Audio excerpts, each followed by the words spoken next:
Wu Wanting picked up the walkie-talkie and asked, "Anything unusual?" "No." After soaking the bath for half an hour, he just lay on the couch reading, came a quick reply. The voice was clearly female, even if the person wasn't visible. After a brief pause, she added playfully, "Captain, that guy's got one hell of a body. 8-pack abs. And, well, you know." Wu Wanting teased, "Getting all hot and bothered again, huh?" This hot spring resort was open to both men and women, but the core circle was made up entirely of women. Most of them had worked here before, either as hotel staff or spa workers, so they trusted each other more than outsiders. The woman on the other end replied with a dreamy sigh, "Captain, I'm telling you, some men are just guys with the equipment, but some are born gifted. That man, he's like a damn tripod." Wu Wanting's eyes widened in shock. "A tripod? Seriously? That's impressive." I already sent out his picture. "Captain, you got the advantage of being nearby. Better make your move before someone else does. Too bad I'm on duty, otherwise I'd be knocking on his door right now. You're all getting worked up over nothing. He doesn't even have awakened powers." Wu Wanting chuckled and scolded. Xiao Ran appeared to be reading a book, but in reality, he had 2/3 of the hotel under surveillance. Naturally, he caught the entire conversation between Wu Wanting and the monitoring staff. A bunch of damn female hooligans. Another secret of mine exposed. Women really take it to another level when they get raunchy. His gaze flicked to Wu Wanting's shapely figure. If she really came for a night visit, he'd have no choice but to go along with it to maintain cover. What a tough life, submitting to the unwritten rules. Still, he had to admit, there were quite a few attractive women in this hotel. Not exactly top tier, but a solid 7 out of 10. With makeup, maybe an 8. And in pictures? Easy 9. He was looking for Wei Lily, but she wasn't anywhere to be found. Must have gone out. After a while, an announcement came over the hotel's broadcast system, calling everyone to the dining hall for dinner. Xiao Ran left his room and headed to the rooftop restaurant. Sure enough, men sat on one side, women on the other, clearly divided. The power structure here was female-led, no doubt about it. Xiao Ran obediently took a seat on the men's side, which was further divided, those with powers and ordinary people. The split was obvious. The ordinary folks kept their heads down, visibly nervous, while the powered individuals exuded confidence and dominance. This was why Xiao Ran believed the old world was gone for good. The emergence of powers had naturally created a new hierarchy among humanity. There had always been classes, once based on power and wealth, now replaced by abilities. If you had powers, you stood above the rest. The stronger your abilities, the higher your status, and the more privileges you enjoyed. Xiao Ran quietly took his seat. His mission was to infiltrate the enemy, assess their strength, and wait for Lao Gao and Chao Xining's arrival. If they showed up, he'd act immediately. But if Wei Lily's side proved too strong, he'd simply retreat and wait for a better opportunity. The initiative was his. He noticed a sled team entering the hotel. Everyone was bundled up in heavy winter gear, hats, goggles, the works. Faces weren't visible? No problem. He boosted his spatial perception. Instantly, all 14 people in the group were laid bare to him, down to the size of their underwear. Leading them was a woman in her 20s. Her face was average, but her size was enormous, at least double that of a normal person. He didn't even need enhanced perception to notice that. Behind her were 13 others, 9 men for women. Judging by their endurance, Xiao Ran figured they were all powered. Ordinary people couldn't survive long out there. Sleds offered no wind protection, and the cold would freeze a regular human in 10 minutes. So this was Wei Lily's crew. Sure enough, he soon heard people cheering. The boss is back. Moments later, the group entered the dining hall, with the large woman leading the way. Everyone looked at her with respect and fear. This was Wei Lily? Seriously? Xiao Ran was genuinely surprised. He'd expected a stunning beauty. Never thought the name and appearance could be so wildly mismatched. Wei Lily and her entourage stormed in. As before, men and women sat separately. She and a few other women, including Wu Wanting, took one table, loaded with food far more luxurious than the rest, clearly signaling their elite status. This difference in treatment was evident across the dining hall. The social classes were sharply divided. Xiao Ran looked around. Among the men, he was ranked in the second tier. Below him were the powerless. Not surprising. He just joined the faction, so bottom tier within the power group was expected. Though he moved his chopsticks, none of the food actually went into his mouth. It all got stored in a separate dimension. On enemy turf, he couldn't afford to take risks. If someone here had powers like Chao Xining, capable of poisoning or controlling through food, he'd be walking straight into a trap. Still, he noticed several women sneaking glances at him, their eyes smoldering like he was fresh meat. Clearly, that tripod photo had made the rounds. "You better keep your hands to yourselves," he warned silently. "If anyone crosses the line, I won't play nice." Someone like Wu Wanting, sure, not a goddess, but good enough for a casual fling. But if it were Wei Lily? Hell no. He wasn't about to sell his dignity like that. Fortunately, they kept their distance. Just stares. No one came over. After dinner, everyone returned to their rooms. The management here was surprisingly strict. Even male-powered individuals had no women in their quarters. Instead, the women went to the spa area, which had been converted into a club of sorts. Men had to present tickets to spend time with them, one ticket per session. Well, they had a whole system in place. So those women could trade tickets for food and supplies. Wei Lily, though, was a different story. She had 6 men waiting in her room. When she opened the door, their faces tensed up, only to immediately break into sycophantic grins, fawning over her like dogs. What happened next? Xiao Ran didn't even want to watch. Too graphic. Enough to make someone lose their appetite. Right in the heart of enemy territory, Xiao ran past the night in a state of light sleep. A new day had begun. Time for the mission. In the morning, Wu Wanting assembled a team of 20. Besides herself and 2 other women, the rest were all men. "Listen up. Today, we're launching a sneak attack on P12.I's group. We're aiming to wipe them out," Wu Wanting declared loudly. "Same old rules. Whoever gets the kill absorbs their ability. If several of you take someone down together, it's first come, first served, unless you've already decided how to split it beforehand. My one demand is absolutely no infighting. Otherwise, I'll personally kill whoever starts it." "Understood. Understood," the 20 roared in response. "Move out." Wu Wanting led the way. The 21 of them were divided among 11 sleds, each pulled by 4 sled dogs. It was a mystery where the hotel had managed to find so many dogs, and all of them sled dogs at that. Everyone in their group was an ability user, even if they weren't the physical combat type, and even if they hadn't absorbed many abilities, their physical conditioning far surpassed that of ordinary people. They could easily endure these harsh conditions for extended periods. Their target was an ability user faction in Wanting Town. Wanting was almost within the Xiqing city limits. The journey took them over an hour, mainly because Shaoyang Mountain, located in the southwest corner of Sichuan, was already very close to Xiqing. Xiao Ran wore goggles and a hat, obscuring his face, but his expression was grim. Wei Lily's faction was not to be underestimated. They were constantly out on campaigns. Wei Lily herself had clearly led a team out yesterday, and today it was Wu Wanting's turn, not for a supply run, but to hunt down ability users, specifically for their powers. He needed to carefully observe Wu Wanting's strength. From that, he could also get a measure of Wei Lily's true capabilities. After all, she was undoubtedly the top fighter at the resort hotel. Furthermore, Wei Lily's reconnaissance abilities were formidable. They could detect ability users even at such great distances. Their intelligence network was clearly no joke. Could it be that someone's ability was related to scouting? Unfortunately, he had just joined this faction and was still on probation, so he naturally wouldn't be privy to any secrets. "Then I'll find out myself." They stopped at a distance.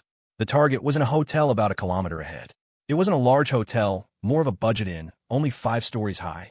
"The target is inside that hotel," Wu Wanting said. "Xiaoyan, you're the warrior. You'll charge in first.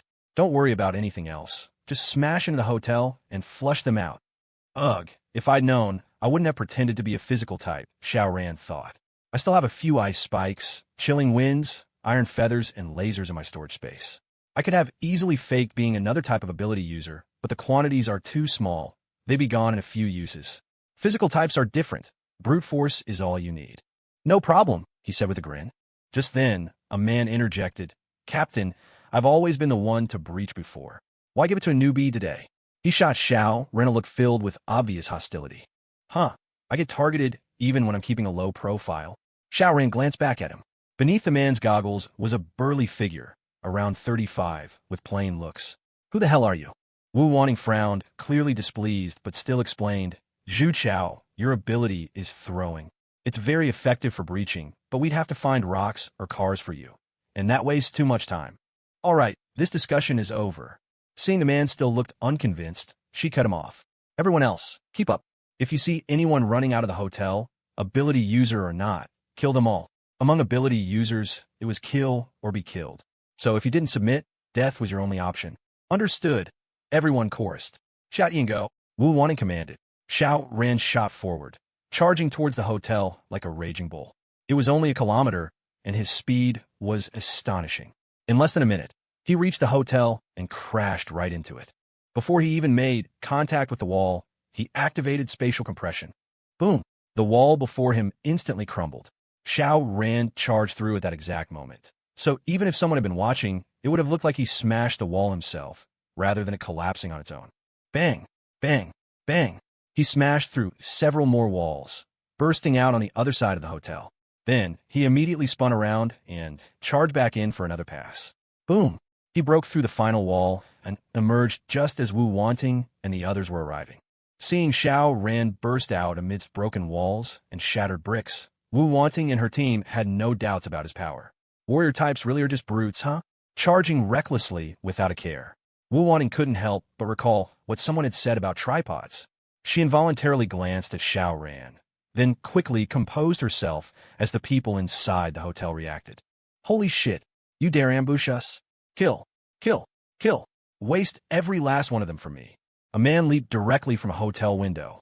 With a wave of his hands, an ice path materialized beneath his feet, and he slid down.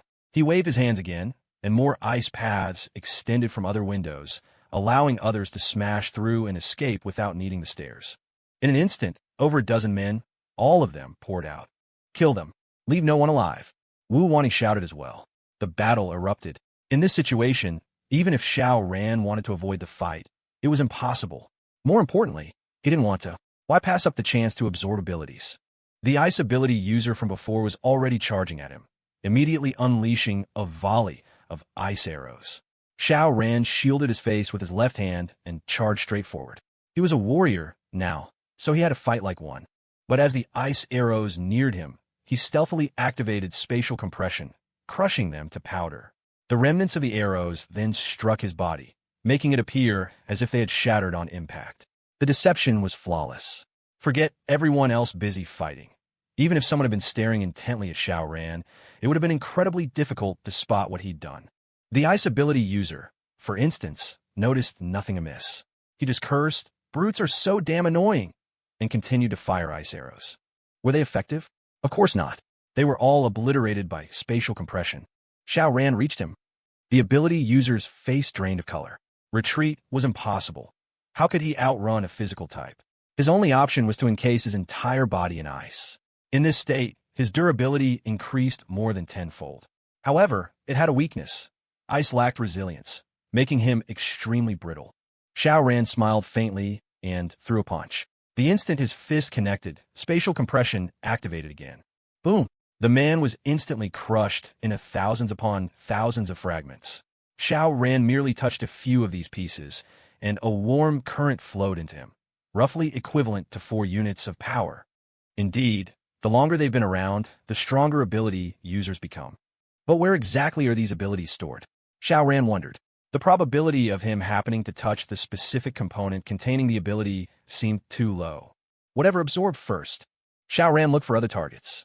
To be precise, he looked at Zhu Chao's opponent. Hostile towards me. Are you? Fine. I can't kill you right now, so I'll just snatch your prey first. Zhu Chao's opponent was a flamethrower, relentlessly spewing fire at him. The flames were incredibly hot, and Zhu Chao didn't dare get close. However, his superpower was projection. Anything he touched, he could launch with astonishing force. With the snow so thick, he'd initially lacked suitable ammunition. But after Xiao Ran had smashed through so many walls, the resulting rubble and broken bricks provided him with an abundance of weapons, ready for the taking. Swish, swish, swish, pieces of brick and stone hurtled towards the flamethrower. The flamethrower, likewise, didn't dare to take such hits head-on and kept dodging. Xiao Ran seized the opportunity. Just as the flamethrower dodged again, Xiao Ran appeared right in front of him. Hith, hith. Xiao Ran threw a punch. Danger! A crisis alarm blared in the flamethrower's mind. But having a warning was one thing. Being able to dodge was another entirely. And what was even more crucial, Xiao Ran had shamelessly used banishment on him, making it impossible for him to evade. Only at the instant the fist was about to land did Xiao Ran release the banishment. The punch connected. Don't be fooled by his space-type abilities. Having absorbed over 200 portions of superpowers, just how strong had his physical power become. The fist landed, and the flamethrower was literally blown apart. Of course, to prevent any unforeseen accidents, Xiao Ran had also simultaneously unleashed Spatial Cut, mincing the flamethrower's brain into mush. Thus, even if he had some ultimate life-saving move, he couldn't use it. He was really going all out to masquerade as a physical combat type. Otherwise, with that combo, he could have probably taken out 3 flamethrowers. Bang! The flamethrower was obliterated, and a warm current surged into Xiao Ran. Another roughly 7 portions worth. Xiao Ran smiled. This undercover mission, even with no other gains, was already worth it for the 11 portions of superpowers he'd acquired so far. Xia, Tian. But someone wasn't happy. Zhu Chao roared in anger, wishing he could hurl a rock at Xiao Ran. That was his target. Xiao Ran paid him no mind and went straight to find his next target. Every person's superpower he absorbed meant he grew stronger and the enemy weaker. A zero-sum game.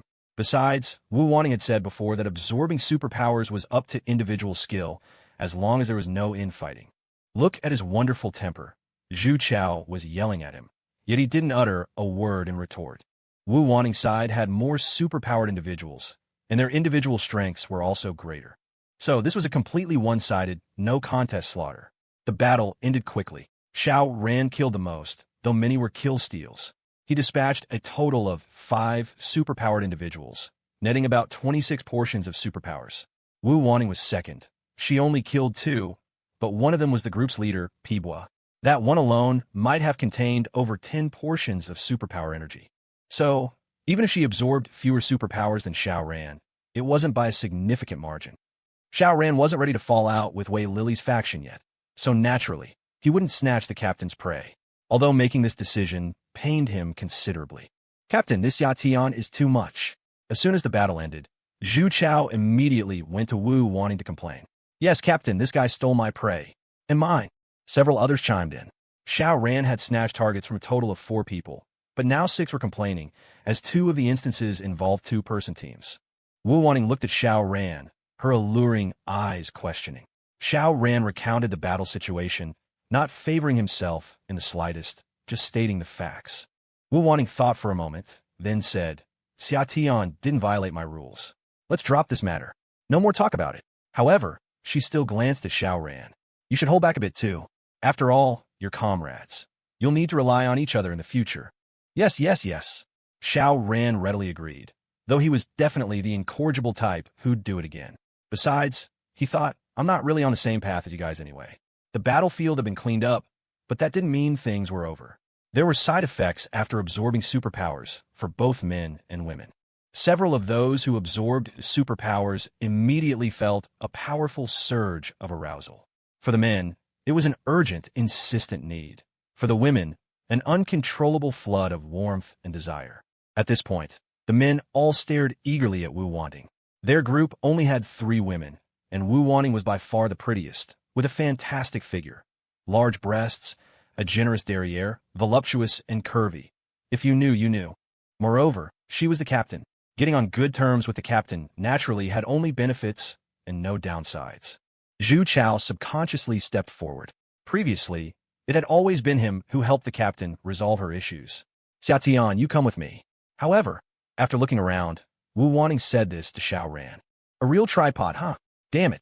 Zhu Chao's face instantly turned ashen. He was Wu Wanting's exclusive technician, and now a newbie had appeared and directly replaced him. Adding to the fact that Xiao Ran had stolen his prey earlier, new and old grudges combined, making him gnash his teeth at Xiao Ran, wishing he could immediately hurl a rock and smash this detestable bastard to smithereens. Xiao Ran's appetite had become a bit discerning, but there weren't any better options right now. Besides, wasn't he supposed to be maintaining his disguise? As an undercover agent, one had to make certain sacrifices. Did he not even have that much dedication? He and Wu Wanting entered a nearby hotel and casually found a room. Wu Wanting took out a condom, and both cooperated with tacit understanding. Over an hour later, all was calm and peaceful. Wu Wanting was very satisfied with Xiao Ran's performance. As expected of a try, as expected of a warrior type, your stamina is truly impressive. Wu Wanting praised him. Get yourself together. Prepare to head back to our hotel. Xiao Ran, however, felt a little wanting, as if he hadn't had quite enough. He lazily got dressed. Why did he dare to have such an in-depth exchange with Wu Wanting? Because he had watched everyone fight and already knew each person's superpower. Wu Wanting's, for instance, was to metalize her body. He'd seen this ability before. It wasn't rare, but Wu Wanting was clearly much stronger. She could transform her hands into two sharp longswords and hack her opponents to death. Since it wasn't a mind control type of power, Xiao Ran was half relieved. And during their exchange, he had remained extremely cautious, ready to use banishment on himself the instant a crisis warning appeared. So, while he was enjoying himself immensely, he was also on tenterhooks. It was like helping out a desperate young woman on the street, only for her to insist on repaying your kindness with her body, a thrilling but terrifying prospect, as you constantly feared the police bursting in, disbelieving your story, and arresting you.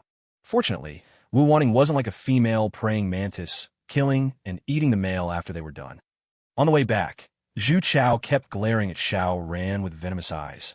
He thought Xiao Ran didn't notice, but Xiao Ran saw it crystal clear. I need to find a chance to get rid of him, Xiao Ran thought.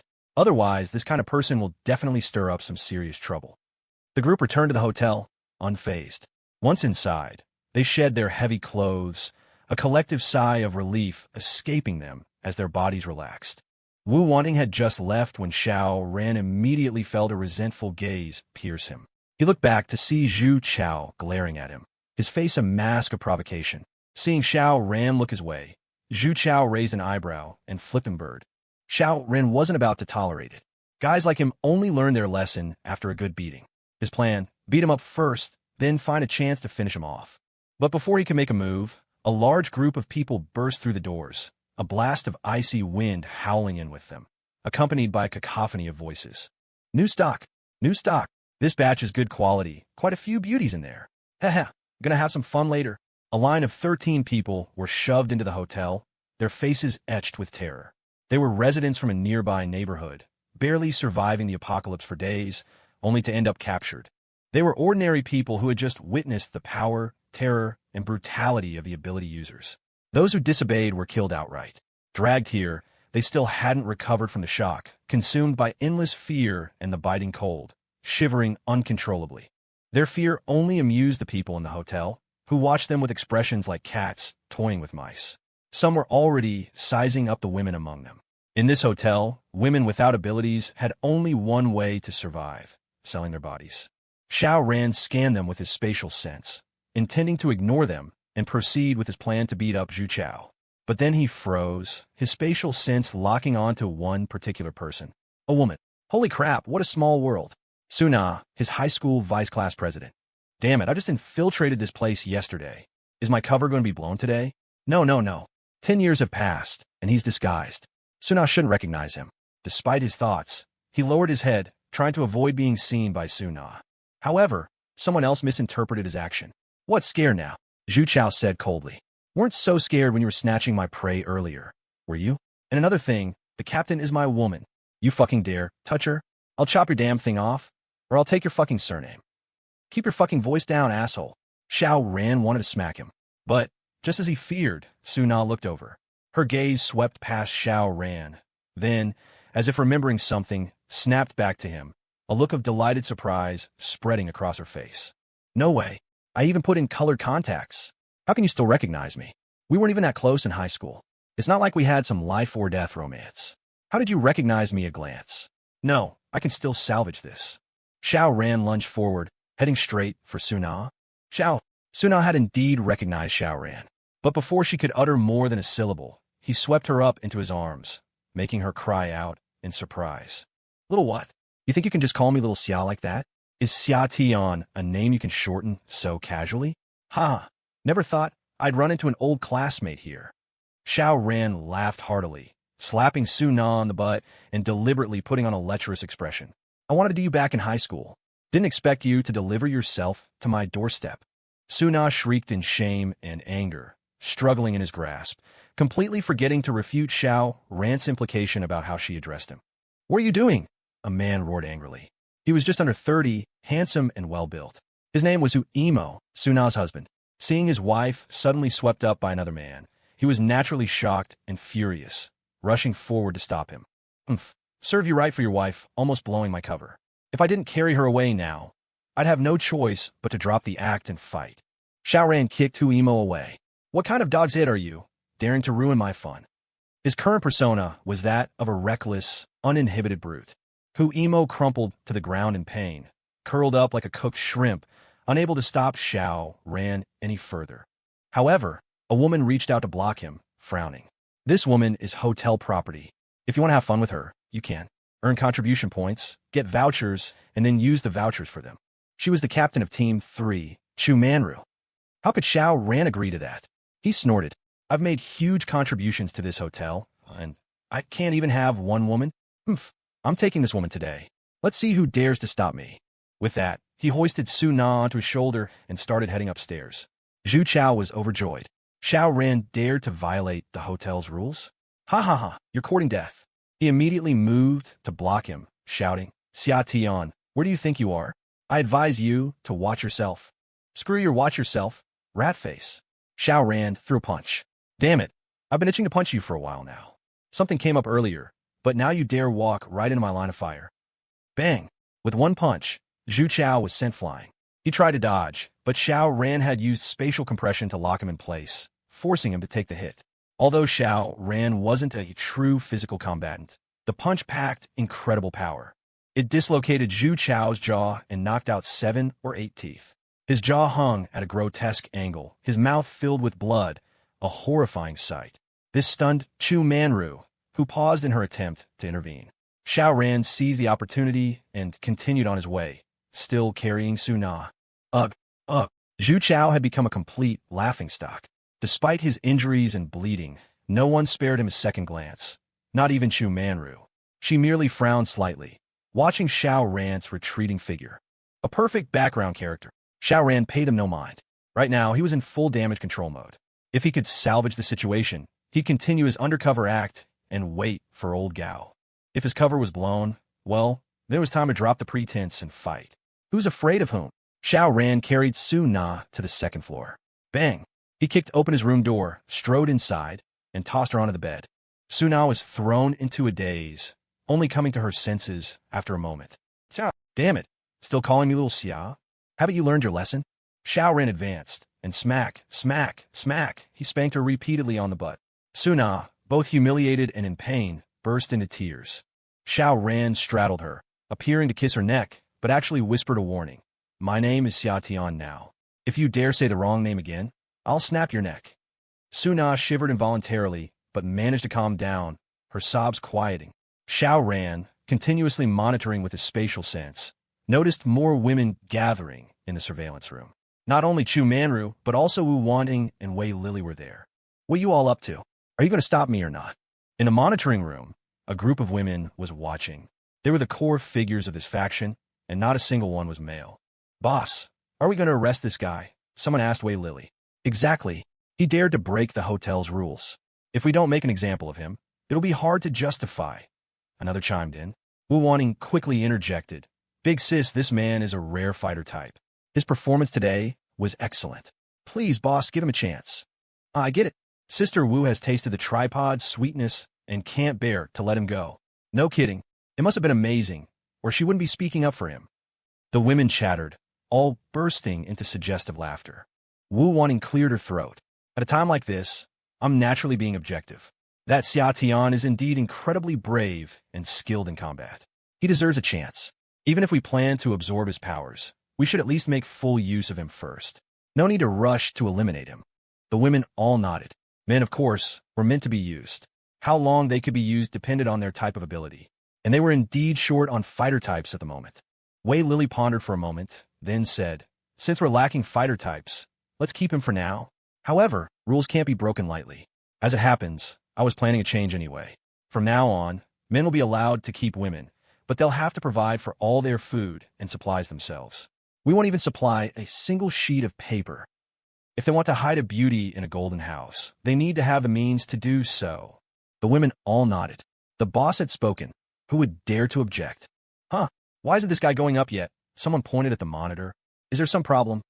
Listening to these women's discussion, who were actually growing suspicious, Xiao Ran couldn't help but grit his teeth.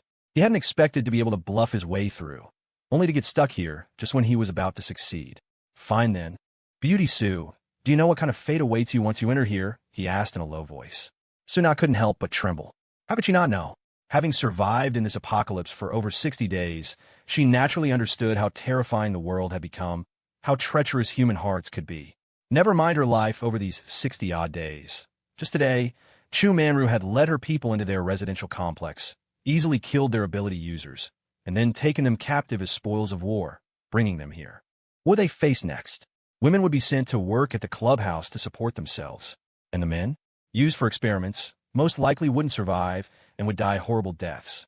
It was just that she had lived quite well before, and her mindset hadn't fully adjusted. Now, with Xiao Ran's reminder, the more she thought about it, the more terrified she became. I'll give you a choice now. 1. Stay here, and I'll give you something to eat. 2. The door is right there. Walk out on your own. Choose. Was Suna willing to follow Xiao Ran? Of course not. In her memory, Xiao Ran was still that poor loser who was bullied in high school. So, naturally, she looked down on him 100 times over. But now, she had to seek his protection, or she would be reduced to a prostitute. So, she didn't move. That was tantamount to making a choice. Damn it. Why are you all still staring at me? Do you really want me to put on a live show for you? Fine, just try not to drool. An hour later, everyone in the monitoring room had dispersed. Impressive, impressive. Only then did Xiao Ran breathe a sigh of relief. Being watched live by so many people had indeed affected his performance somewhat, although he had used a blanket to cover up, so no spring scenery was actually revealed. He casually started asking questions. Suna gave him a complicated look and began to tell her story. After graduating from high school, she smoothly got into university. After college, she passed the civil service exam and landed a stable government job. Then she met her current husband, who also had a public sector job.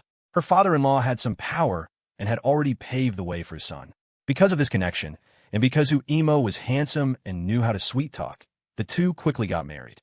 Married life was peaceful enough, but Imo had a problem in a certain aspect. Although it didn't affect their intimacy, they never had children.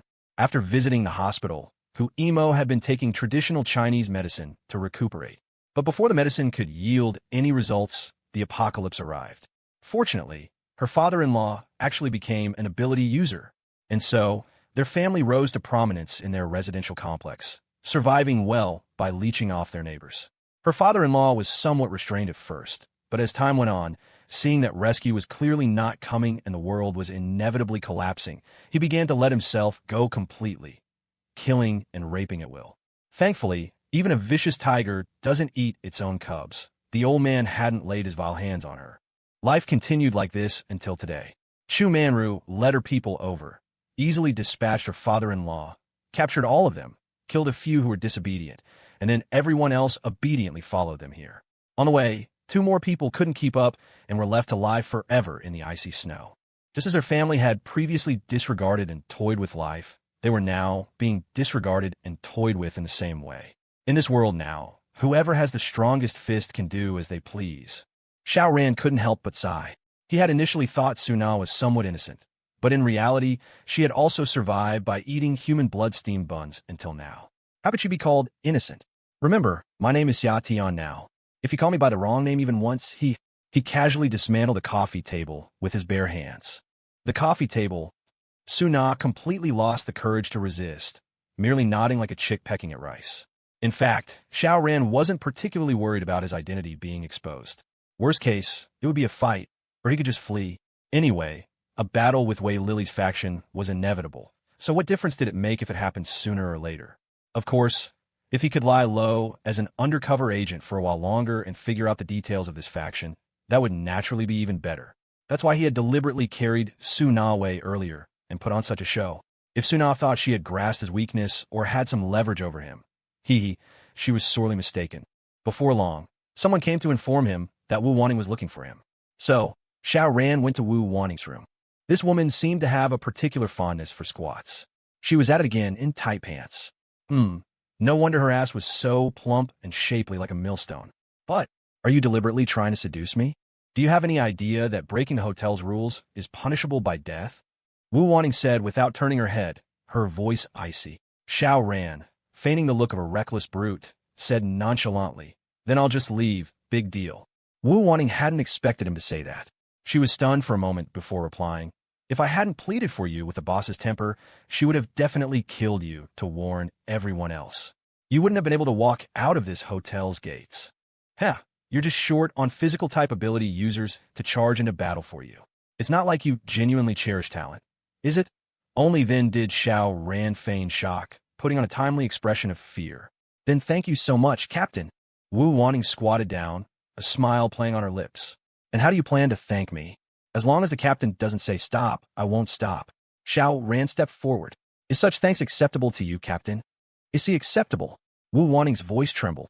After thanking Wu Wanting, it was about dinner time. Xiao Ran headed to the restaurant to eat, just as Wei Lily opportunely announced a new rule, sending all the men into cheers. Although the hotel had a clubhouse, entry required a ticket each time. It wasn't a place you could just frequent as you pleased. But now, they were allowed to keep women, which meant someone could warm their beds every night. This was naturally fantastic news. Many eyes turned to Xiao Ran, expressions tinged with shock. This change had clearly been brought about by him. Did this fellow have some extraordinary background to alter the rules for a single person? Beyond the shock, of course, lay gratitude. Brother, you've really brought us a perk. There was one exception, Zhu Chao, who stared at Xiao Ran with a look of deep-seated, bitter hatred. But Xiao Ran had nearly beaten the life out of him with one punch. How would Zhu Chao dare to challenge him again? At most, during a mission, he might try to accidentally kill Xiao Ran. This wasn't some game where attacks magically avoided teammates. Real combat was unpredictable, and friendly fire was a common occurrence. As a result, many men wanted to sling an arm around Xiao Ran's shoulders, acting as if they were the best of friends. Xiao Ran wore a smile, but inwardly, he sneered. Don't be fooled by their current warmth. How many were secretly plotting to kill him and absorb his powers? If they had the strength, who wouldn't want to overthrow Wei Lily and take command themselves? These factions were forged purely from self-interest, so there was no talk of cohesion. Every man under her was a ravenous wolf. The moment the leader showed the slightest weakness, they'd be devoured and replaced. Trust their enthusiasm? Xiao Ran would have to be insane. This situation, however, did allow Xiao Ran to gather intelligence about the hotel. For instance, where did all these sled dogs come from? And how were they able to locate various factions of powered individuals? As it turned out, both were thanks to other powered individuals. Wei Lily had a subordinate named Li Hongyan, whose ability was to communicate with and command animals. Thus, the sled dogs were her charge. Wei Lily also had people scour the city for sled dogs to send her way, which could be put to work after some basic training. Furthermore, while the cataclysm had caused mass extinctions, some creatures had stubbornly survived, like rats and certain birds. Li Hongyan used these animals as her eyes and ears, scouting the nearby areas for powered individuals. This woman needs to be dealt with, and quickly. Xiao Ran decided. What was modern combat truly about? Intelligence. For Wei Lily's faction to possess such an intelligence operative was terrifying. Crucially, her animal spies could stumble upon Qing Feng Garden at any moment. Well then, I invite you to meet your demise tonight, Xiao Ran thought. He discreetly probed for information. Li Hongyan was Wei Lily's right-hand woman, always seated beside her at meals, a clear indicator of her importance. This was where the sheer power of his spatial perception shone. Xiao Ran didn't even need to look at her to see her with perfect clarity. She was a plain-looking woman, approaching 40, with a fierce, ruthless glint in her eyes. According to an insider, she was quite a firebrand. Before the apocalypse, she'd run a dog meat restaurant. One day, animal rights activists caused a scene at her establishment. She'd charged out with a cleaver, and, as fate would have it, a real fight ensued, and she ended up injuring 2 of them. Consequently, she not only paid a hefty compensation, but also served 3 years in prison. Her restaurant, of course, shut down. Ironically, after the apocalypse began, not only did she awaken powers, but they were the abilities to communicate with and control animals. She then had her animals track down one of her former victims. Leading a pack of dogs, she had them devour the entire family of 5 alive. You love dogs, do you? Let's see if you still love them after they've eaten you alive. Actually, there had been 2 victims, but only one was in Sioux City. Li Hongyan lacked the reach to hunt down the other one in a different city, so she'd had to let it go. TSK. This woman is truly ruthless, truly venomous, Xiao Ran mused, nodding to himself. Which of those who awakened powers in the early days of the apocalypse doesn't have a story to tell? After dinner, everyone returned to their rooms. Suna, however, had to go hungry. The hotel no longer provided for her. For food and drink, she had to rely on Xiao Ran, but he couldn't risk exposing his spatial pocket for her sake. So, she would go hungry tonight. Still, a day without food wouldn't kill her. Xiao Ran decided he'd go out tomorrow, using the convenient excuse of needing to find supplies to support his woman. The night deepened. With a mere thought, Xiao Ran activated spatial cut. The invisible blade shot directly towards Li Hongyan's central nervous system. Even in deep sleep, her danger sense jolted her awake, and she instinctively rolled over. But Xiao Ran's strikes were becoming increasingly fast. The thought conceived, the blade arrived. A premeditated attack against an unprepared target, one who had just been asleep, combined with Xiao Ran's overwhelming advantage from absorbing over 300 sources of power. How could Li Hongyan possibly escape? Li Hongyan did roll over, but her eyes instantly became vacant. Her mouth fell open, and drool trickled out, as if she'd suffered a stroke. Dead. Silently, without a trace. In for a penny, in for a pound. Xiao Ran then set his sights on Wei Lily. He didn't mind killing another. Spatial cut, strike. Just then, Wei Lily's eyes snapped open. But a person is at their most vulnerable while sleeping. Startling awake inevitably involves a reaction time, however brief. And how fast was spatial cut? A direct hit. Just like with Li Hongyan moments before. However, Xiao Ran frowned. This blade felt as if it had sliced through empty air, offering no sense of substance. Wei Lily, meanwhile, scrambled up from the bed, her foot landing squarely on the stomach of a male concubine.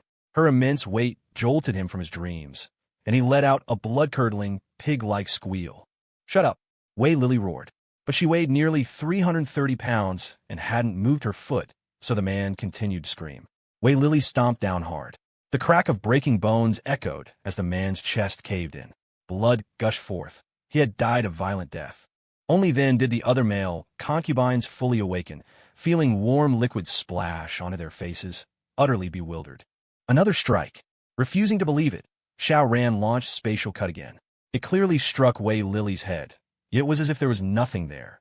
It inflicted no damage. "Are you so fucking stupid you don't even have a brain?" Xiao Ran thought furiously. No, he could see clearly Wei Lily did have a brain. So it was strange. Her power.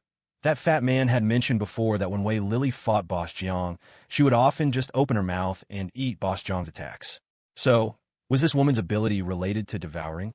Had the power of his spatial cut also been devoured? Xiao Ran frowned. Wei Lily's ability was rather nasty. It seemed specifically designed to counter his spatial cut. The spatial cut's strength was its stealth, but its power was relatively low. Xiao Ran believed every ability had its limits. So, even if Wei Lily's ability truly was devour, it must have a maximum capacity, say 100 tons of force or 200 tons. The more ability she absorbed, the higher her devouring limit would surely be. But the cutting power of his spatial cut was just too weak. It could bypass stacked armor, but if the opponent didn't bother with armor and just devoured the attack, it was a perfect counter. Never mind, he thought. Li Hongyan is already dealt with. With her eyes and ears gone, he wouldn't have to worry about Wei Lily discovering Clear Wind Garden. No rush, I'll just wait for old Gao to arrive. Wei Lily remained on high alert, but no more attacks came. Her danger sense also fell silent. She maintained her defensive posture for a while longer. Then her thick legs pounded the floor as she ran. She headed for the surveillance room. Pull up the footage from the last 10 minutes. Every room, every person, she roared, her fury palpable. Someone, in her territory, had actually dared to launch a sneak attack on her. How could she tolerate this? How could she not be incandescent with rage? Her subordinates scrambled to review the surveillance footage, calling in more people when a few weren't enough. Wei Lily paced back and forth in the surveillance room, then suddenly stopped. Do a head count. Have everyone report in. Yes, ma'am. And so, the news that Li Hongyan wasn't responding reached Wei Lily. By now, core members like Wu Wanning had also rushed over after hearing the news. Learning that Wei Lily had been attacked in the middle of the night, they were all aghast. How is this possible? This was their stronghold. If the attack had come from outside, like a bullet, they could have accepted it. But the attacker was an ability user, someone capable of directly targeting Wei Lily's mind. That was terrifying. V-Boss, Sister Li is dead. A subordinate reported, her face etched with fear. Seeing Li Hongyan unresponsive, she had assumed the woman was just a heavy sleeper, so she'd used a key to enter the room. When she nudged Li Hongyan, a warm gush of fluid met her hand. For an ability user, the meaning was all too familiar. Li Hongyan was dead. Thus, she was both shocked by Li Hongyan's bizarre death and worried she might be punished by Wei Lily for inadvertently absorbing Li Hongyan's ability. Li Hongyan is dead. Wei Lily was stunned, then her frown deepened. Two people had been attacked tonight, herself and Li Hongyan. And Li Hongyan was dead, killed even before Wei Lily herself was attacked.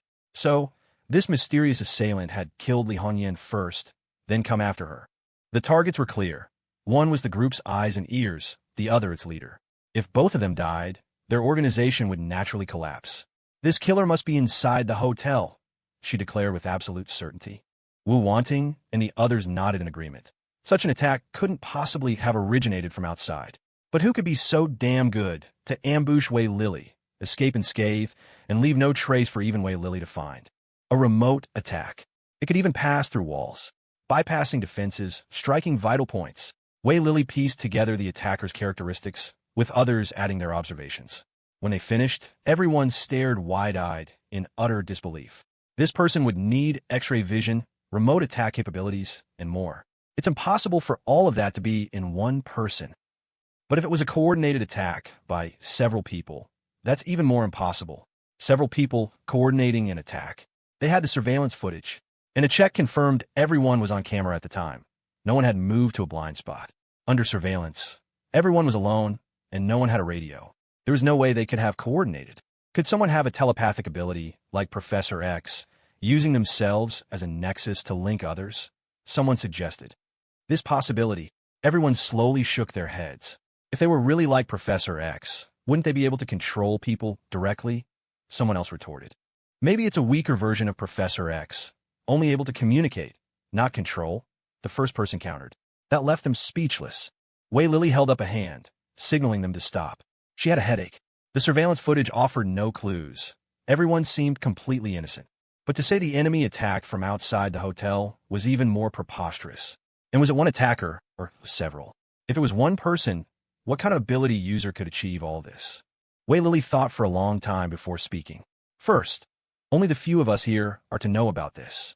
Don't let it spread, or it will cause panic. Understood. Everyone nodded. This was essential. If word got out, morale would crumble.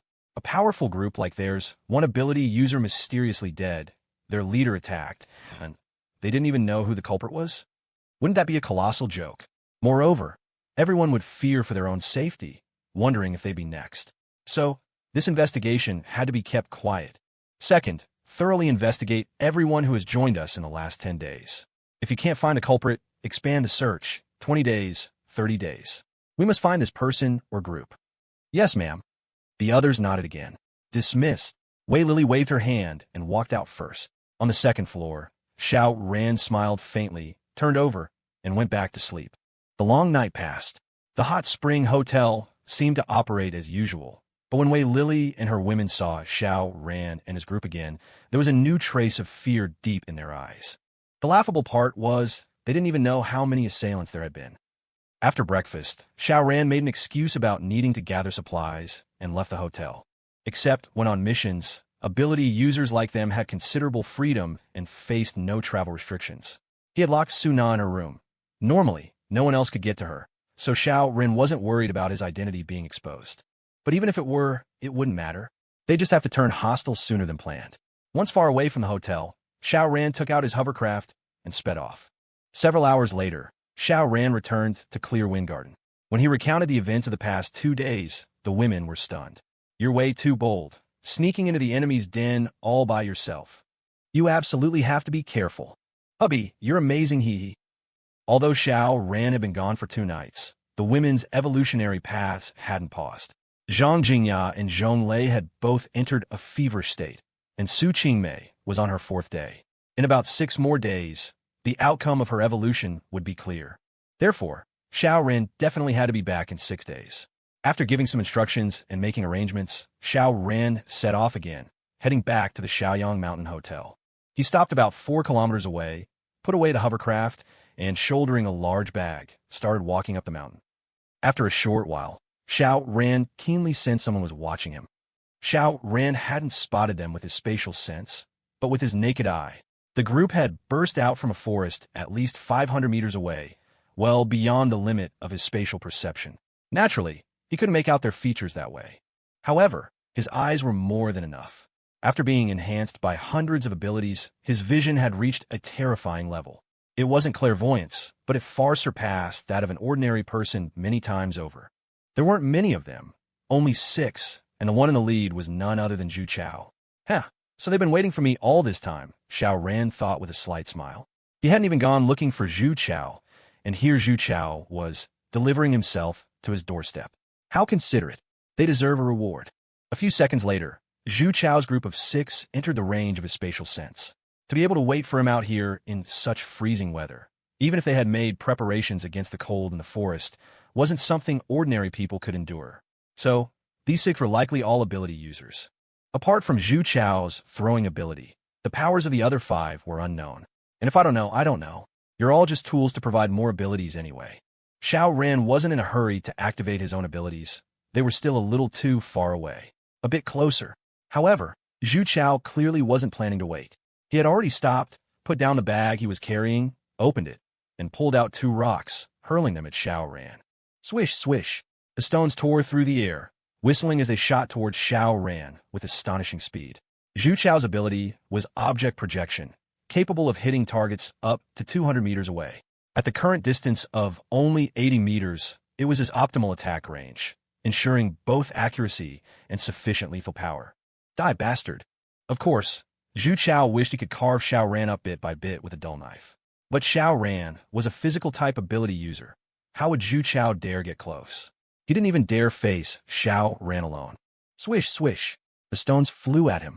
A sense of danger arose in Xiao Ran's mind, but it wasn't intense. The stones weren't that fast. With a thought, he decisively shot out a kick. Thwack! One stone was instantly kicked away. With a swift follow-up motion, the second stone was also sent flying. Effortless. Xiao Ran nodded inwardly. Indeed, having absorbed so many abilities, his physical strength alone was now comparable to a baseline physical type. However, his display didn't intimidate the 6 men. In their eyes, Xiao Ran was a warrior type, a physical type. Wasn't it normal for him to kick away Zhu Chao's stones? If he couldn't even handle an attack like that, would they need 6 people to team up against him? So, Zhu Chao's attack was merely a diversion, meant to suppress Xiao Ran, this brute, and prevent him from charging. After all, the destructive power of a warrior-type ability user on the charge was terrifying, practically unstoppable.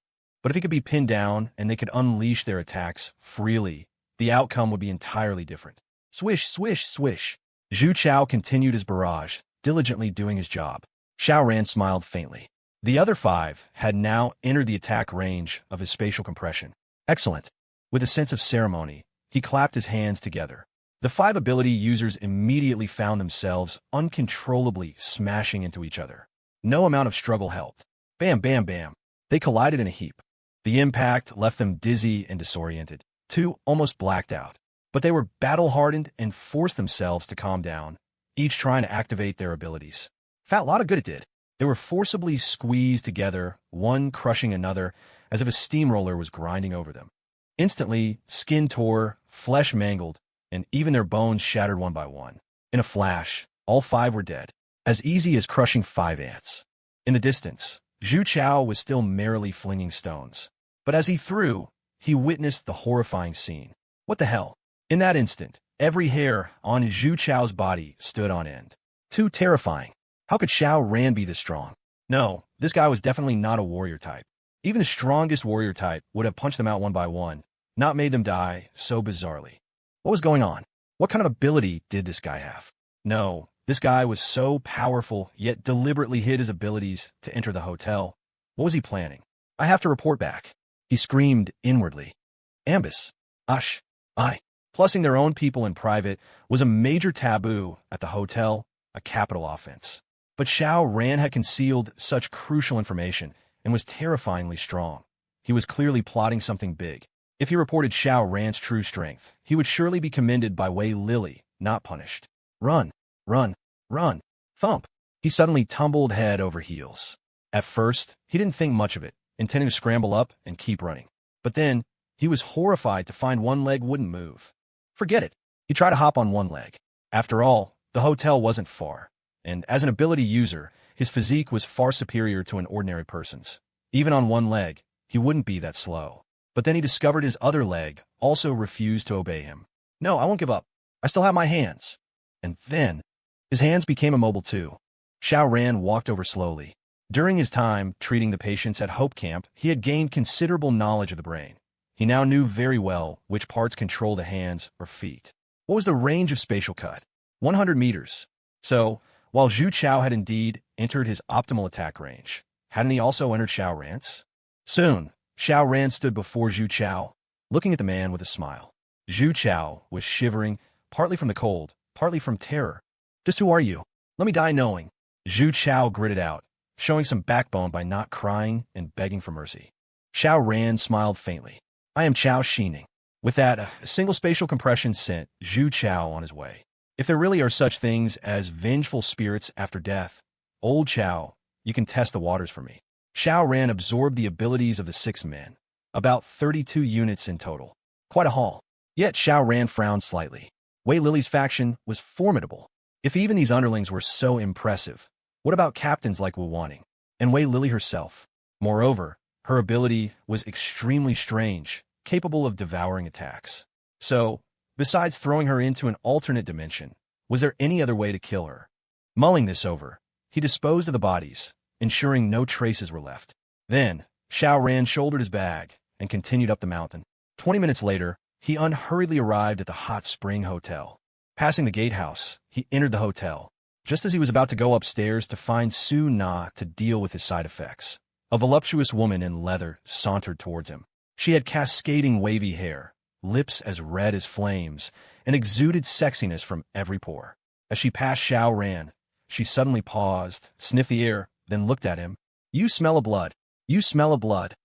Holy crap, what kind of nose is that? Xiao Ran hadn't let any blood splash on him when he killed Zhu Chao and the others.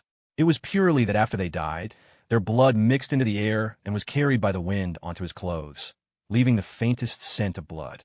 But that amount? Even a dog might not be able to sniff it out. Your nose is way too sharp. Is your ability related to this? Xiao Ran deliberately let out a hearty laugh. It's not like I'm on my period, so where would a blood smell come from?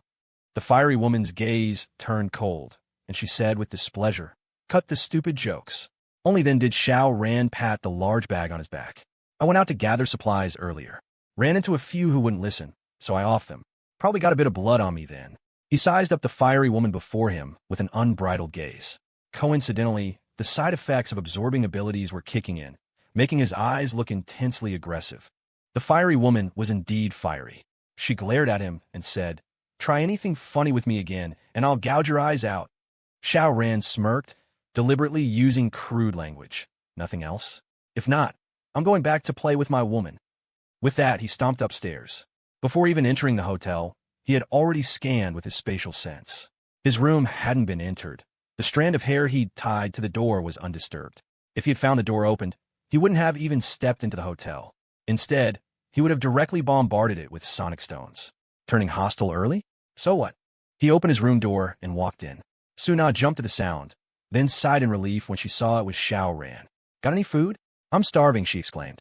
She hadn't eaten for a day and a night. She was truly famished. Easy now. Xiao Ran put down the bag, took out a piece of bread, and tossed it to her. Line your stomach with this first. I'll get you a proper feast later. Su Na started eating, and he started eating too. After dealing with the side effects, Xiao Ran took all the food out of the bag. A large quantity of barbecue skewers. Su Na couldn't help but exclaim in pleasant surprise, Barbecue. Making such a fuss, Xiao Ran thought. I've eaten all sorts of delicacies since the apocalypse. I'm sick of them all. Yeah, he nodded. He hadn't gone to the restaurant for dinner. He truly looked down on it. Such meager leftovers, and ration too. My dog eats better than that. So, he started a barbecue in the hotel. Of course, not in his own room, or would be filled with oily smoke that wouldn't dissipate for ages. He used the hotel kitchen. Although Xiao Ran couldn't extravagantly pull out things like lobster, wagyu beef, or Yanshi tan lamb, it was just some frozen, ready-to-cook meat skewers. Once he sprinkled that soul-stirring cumin, an enticing aroma wafted through the air. Forget the apocalypse. Even before it, who wouldn't drool walking past a street full of barbecue stalls? And so, many people followed the scent. Holy hell, it's real barbecue. Hey buddy, can I get a skewer? I've got an entertainment voucher here. I'll give it to you if you let me eat my fill. How about it? Everyone was practically drooling. The hotel served instant food every day, mostly instant noodles. Those with higher status might get a braised egg, a bit higher, and they could add a braised chicken leg. Even pickles were a luxury. So, how could they not be excited to see barbecue? Don't think you could just loot these kinds of skewers easily nowadays. Most barbecue shops were buried under snow. Acquiring such ingredients wasn't easy. Of course, one could skewer meat themselves, but who had that kind of free time? People were either busy finding food or fighting superhumans, try to get stronger. Xiao Ran didn't agree, rejecting them all. I'm not a waiter. Cook for you? Are you worthy? His refusal naturally made everyone extremely dissatisfied. In these times, even a piece of bread could spark a deadly fight. Yet Xiao Ran had so much barbecue and wouldn't share. If he'd eaten it secretly, that would be one thing, but he let them see it. How could that not breed resentment? The group left with ashen faces, hating Xiao Ran to the core. If we get a chance, we have to take this kid out and take his woman. Suna ate her fill this meal, although her family had never gone hungry thanks to her father-in-law's presence. Meat? Sorry, they hadn't had a chance to eat it even once in days. So now, eating her fill of meat moves Suna to the verge of tears. Full? Xiao Ran asked. MHM, Suna nodded quickly.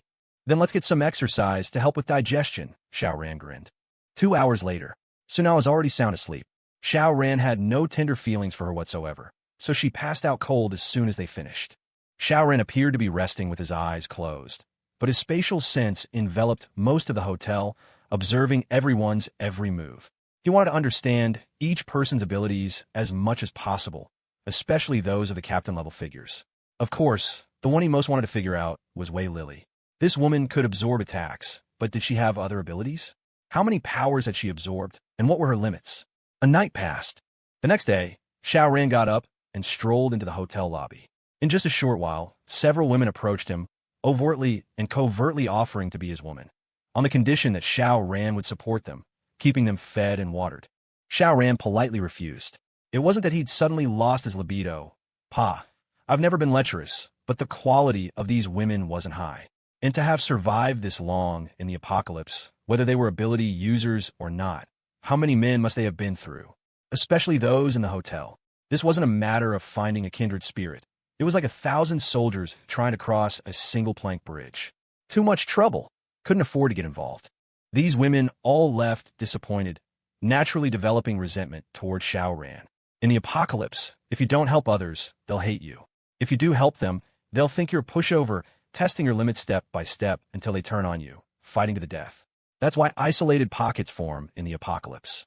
Even a large faction like the Hot Spring Hotel was just a gathering based on mutual interest, lacking any inspiring goal to unite people. Xiao Ran knew these people, like Zhu Chao, would definitely attack him if they got the chance. However, he quite welcomed it.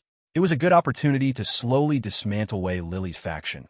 Otherwise, her group was quite formidable. At least, Old Chao's faction was far inferior. It seemed that after the steel mill battle, Wei Lily's group had improved greatly and gotten a taste of success. These days, their 6 teams went out in rotation, bringing back hauls every day. Of course, with Li Yanhong dead, they were coasting on past achievements. In the future, no one would be able to help them find ability users. He didn't go out today, choosing to stay in the hotel and do nothing. However, at noon, the hotel management called him out and subjected him to a strict review. The attack on Wei Lily and Li Hongyan's death. These 2 incidents, though not leaked to the public and known only to the top brass, made things seem calm on the surface. However, the hotel's upper management had quietly begun an investigation. Everyone was thoroughly questioned about their past and their reasons for joining. Fortunately, Xiao Ran had only lied about the type of his powers. For the rest, he claimed he'd been surviving in a residential complex until everyone there died. Then he'd fled. After coincidentally learning about Wei Lily's faction, he came to seek refuge. His record was remarkably clean. In truth, it had only been a little over 60 days since the apocalypse began. Who could have much of a story to tell? Xiao Ran passed the scrutiny smoothly. In reality, he had used spatial perception and spatial cutting to carry out the attacks, while he himself was sound asleep in his room. So, as long as he didn't voluntarily reveal his abilities, who could possibly know he was the perpetrator? He waited at the hotel, firstly to understand the abilities and strength of Wei Lily's group, and secondly, to await the arrival of Old Gao, Chao Xining, and the others. Since Li Hongyan was dead, there were no missions for the next few days. After all, if they didn't even know where the ability user was, how could they possibly find and eliminate them? Thus, Xiao Ran had even less to do and spent his days wandering around the hotel. Heh, he probably knew the place better than Wei Lily and her people by now. He had even discovered a hidden basement, though it contained nothing of value. Sigh, old gal, are you guys coming or not? If you don't come soon, I'm going to leave. Evening arrived. Tonight, Xiao Ran wasn't having barbecue, but hot pot. So, he didn't borrow the hotel kitchen, opting to cook in his own room. But the hot pot was incredibly fragrant, its aroma wafting out and filling the air on the entire second floor. Before long, someone knocked on his door. Although he already knew who it was, Xiao Ran still asked, "Who is it?" "Me." A seductive voice came from outside the door. "Wu Wanting." Xiao Ran went to open the door. However, he only opened it a crack, and Wu Wanting squeezed in. Her upper body made it through, but her lower half didn't. But was too big. She actually got stuck. TSK. Truly a substantial posterior, no exaggeration there. Xiao Ran opened the door a bit wider, and only then could Wu Wanting fully squeeze in, bumping Xiao Ran in the process. "Captain, what's up?" Xiao Ran asked. "Can't I come see my subordinate and check in on him, even if there's nothing specific?" Wu Wanting's eyes were full of charm, but her gaze fell upon the steaming hot pot, its red oil bubbling and its aroma tantalizing. Xiao Ran laughed. "Captain, if you haven't eaten yet, care to join?" "Sure." Wu Wanting sat down without any ceremony. Among all the women, none could compare to her in terms of hip size, except for Lu Susu. Unfortunately, this woman with the incredibly beautiful rear had returned to her hometown. How was she doing now? Xiao Ran had sent her a large amount of food, enough to last her 2 months without a problem. But it had been over 2 months now. How was she faring? However, Lu Susu's hometown was in the countryside, and rural families usually stored a lot of grain. If she was lucky and had just stocked up, she might have enough for 3 months or even longer. So, theoretically, Lu Susu could hold out for up to 5 months. If Lu Susu's hometown were near Sioux City, he wouldn't mind making a trip to bring her over. After all, he was quite satisfied with that beautiful rear of hers. But where was Lu Susu's hometown? Zhejiang province. How could he possibly make a special trip? Besides, the snow was so thick now. Xiao Ran could get around Sioux City all right, with plenty of familiar buildings as landmarks. But going to an unfamiliar place? Sorry, he'd be completely lost. This would have to be left to fate. If he acquired a teleportation ability in the future, perhaps he could try to find her. Summer. Seeing Xiao Ran somewhat lost in thought, Wu Wanting waved her hand in front of his face. Xiao Ran smiled and said, "Let's eat." Wu Wanting was nominally Xiao Ran's boss. Although Xiao Ran felt no particular reverence for her, Suna was different. Not only was she squeezed to the very edge, but she was also timid when reaching for food with her chopsticks. When Wu Wanting reached out her chopsticks at the same time, Suna would flinch as if pricked by a needle and quickly withdraw her hand. The scene resembled a bullied young wife encountering a fierce mother-in-law, cautious to an extreme. "Summer, I want you to thank me again," Wu Wanting said in a murmur. No problem."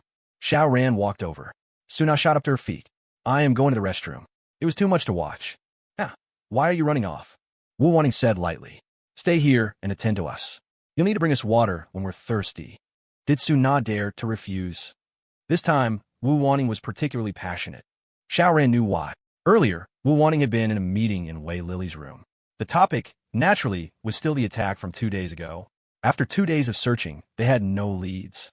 Everyone in the hotel had been interrogated, but no one seemed suspicious, as everyone's stated abilities didn't match the nature of the attack. So, naturally, no one was a problem. Someone must be hiding their abilities. Then what do we do? Everyone looked at Wei Lily. In that case, just kill them all. Wei Lily said the most brutal words in a calm tone. Li Hongyan is dead, and we can't absorb abilities for a short while anyway. These pigs have fattened up nicely. There's no need to keep feeding them. The pigs were fat and ready for slaughter. People like Xiao Ran had become fat sheep ready for the slaughter. So Wu Wanting naturally wanted one last fling, a breakup bang. After this, her convenient tripod would be gone, wouldn't it? Wei Lily was truly ruthless. Couldn't find the culprit? Then just slaughter them all. It didn't matter who the culprit was. This was a direct way to force them out. Plus, she could harvest a large wave of supernatural abilities, save on the hotel's daily expenses, and continue to recruit more people later anyway. But the mantis stalks the cicada, unaware of the Oriole behind. Xiao Ran smiled faintly. He was, of course, that Oriole. The problem was, he was here undercover, waiting for Old Gao and the others. How did he end up dismantling this faction while lying low? Plans really can't keep up with changes. Oh well, if he couldn't wait for Old Gao and his group, Harvesting a load of abilities would do just fine. Finally, the night passed. Xiao Ran discovered that after breakfast, Wei Lily and the other core members had quietly left. Another half-hour later, the first squad also left the hotel, supposedly on a mission. Their captain was the wavy-haired woman he met yesterday, named Tao Biki, with 21 people under her command. Were they really going on a mission? Of course not. They were being led into an encirclement to be killed. Why not just slaughter them directly in the hotel? Firstly, they were afraid of wrecking the hotel, a very high possibility. The hotel was their nest, with its natural hot springs as bait to continuously fleece newcomers. If it got damaged, rebuilding would be too much trouble. Secondly, there were nearly 100 ability users currently in the hotel, while Wei Lily's core group consisted of a mere 11 people. Although they were stronger and might not lose even if outnumbered 10-1, why take such a risk? Isn't it better to divide and conquer, picking them off one by one? As they departed, Xiao Ran left too. The hotel's leadership was gone, all of them outside waiting for the hunt. So, who would care where he went? Tao Biki led the team. They were all on sleds, pulled by huskies and Samoyeds, energetically dashing along at a good speed. This forced Xiao Ran, who was following behind, to pick up his pace, or he might actually get shaken off. The hotel was built on a mountain. The path down was either mountains, fields, or wasteland. After 3 kilometers, villages gradually appeared. Another 2 kilometers, and Tao Biki's group finally entered the town area, with buildings poking through the snowdrifts on either side of the road. Unlike before, where even if you could see buildings, it was only a corner of a roof. Tao Biki stretched out her hand and said, "Trouble." Instantly, the convoy halted. Everyone looked around. What trouble? Everything seemed calm and peaceful. But in the very next moment, a sense of crisis welled up in all of them simultaneously. Boom! They all felt the ground beneath them shake. A giant hand of ice and snow shot out from the snow-covered ground, slamming down hard on one of the sleds. Boom, boom, boom.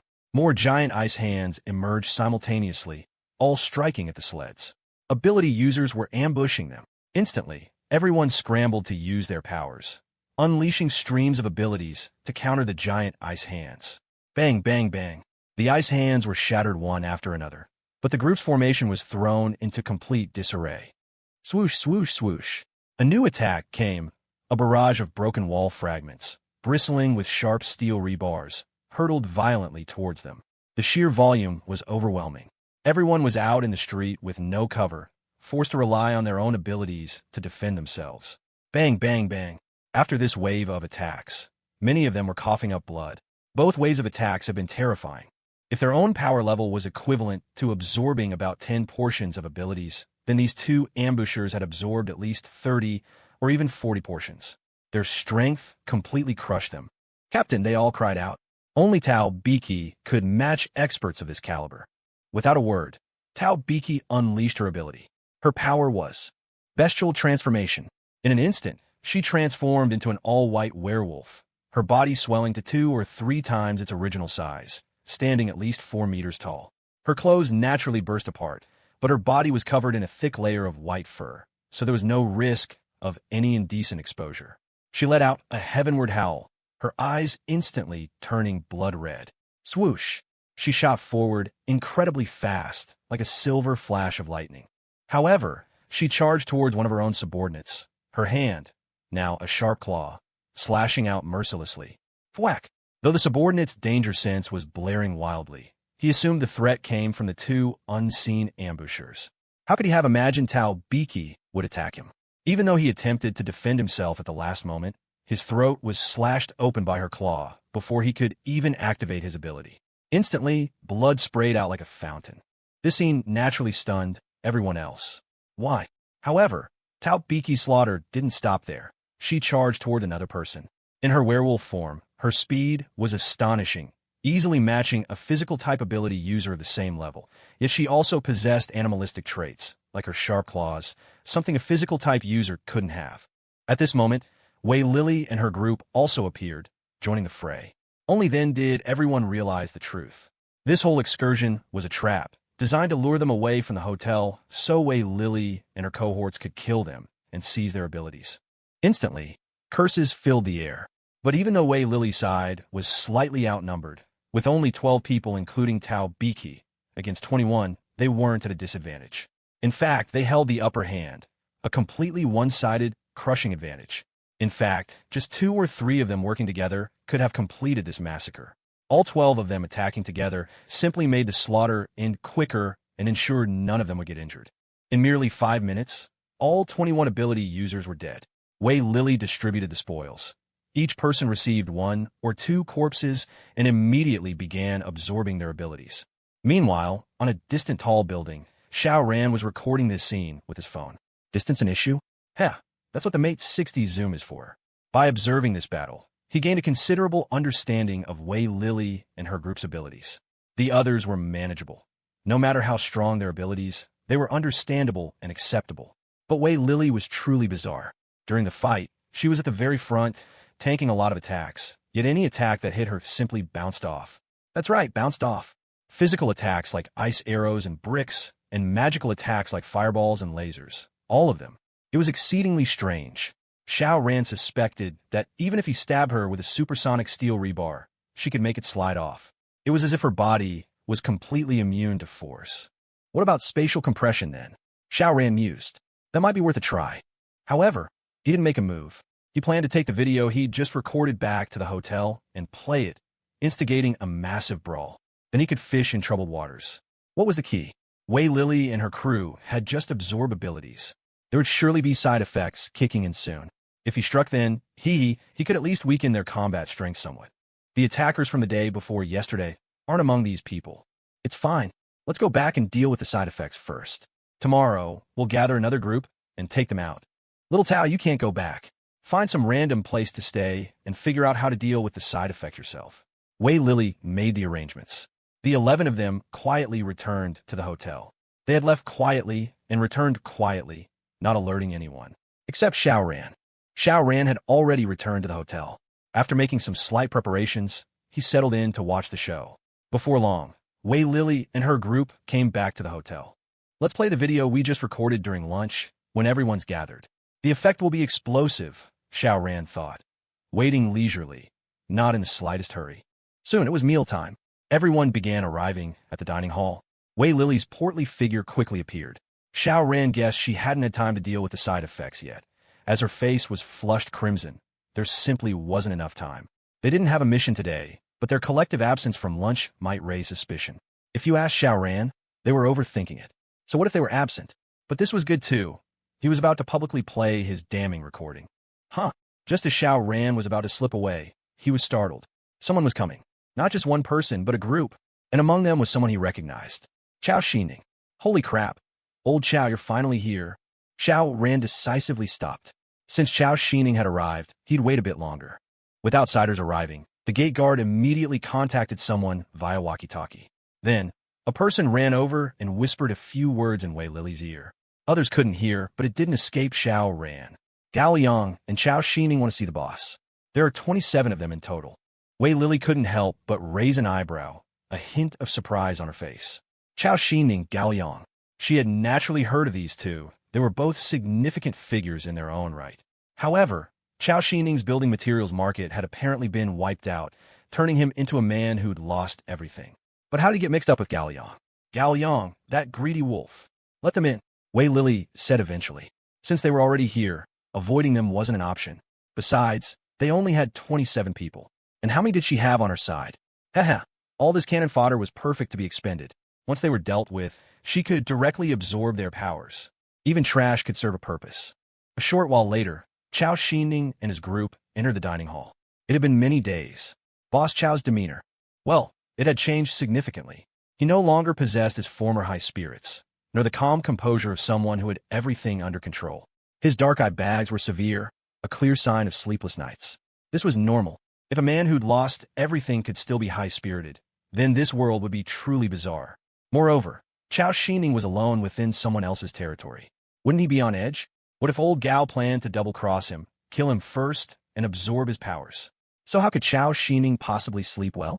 Xiao Ran kept his head down, trying to blend into the crowd and become unnoticeable. Wei Lily stood up and went to greet the two big shots. The three of them exchanged pleasantries for a while, offered some polite remarks and business flattery, and then got down to business. Joined forces to deal with one person. Wei Lily was taken aback, then burst out laughing. Bosses, are you making too much of a fuss over nothing? Chao Xining sighed softly.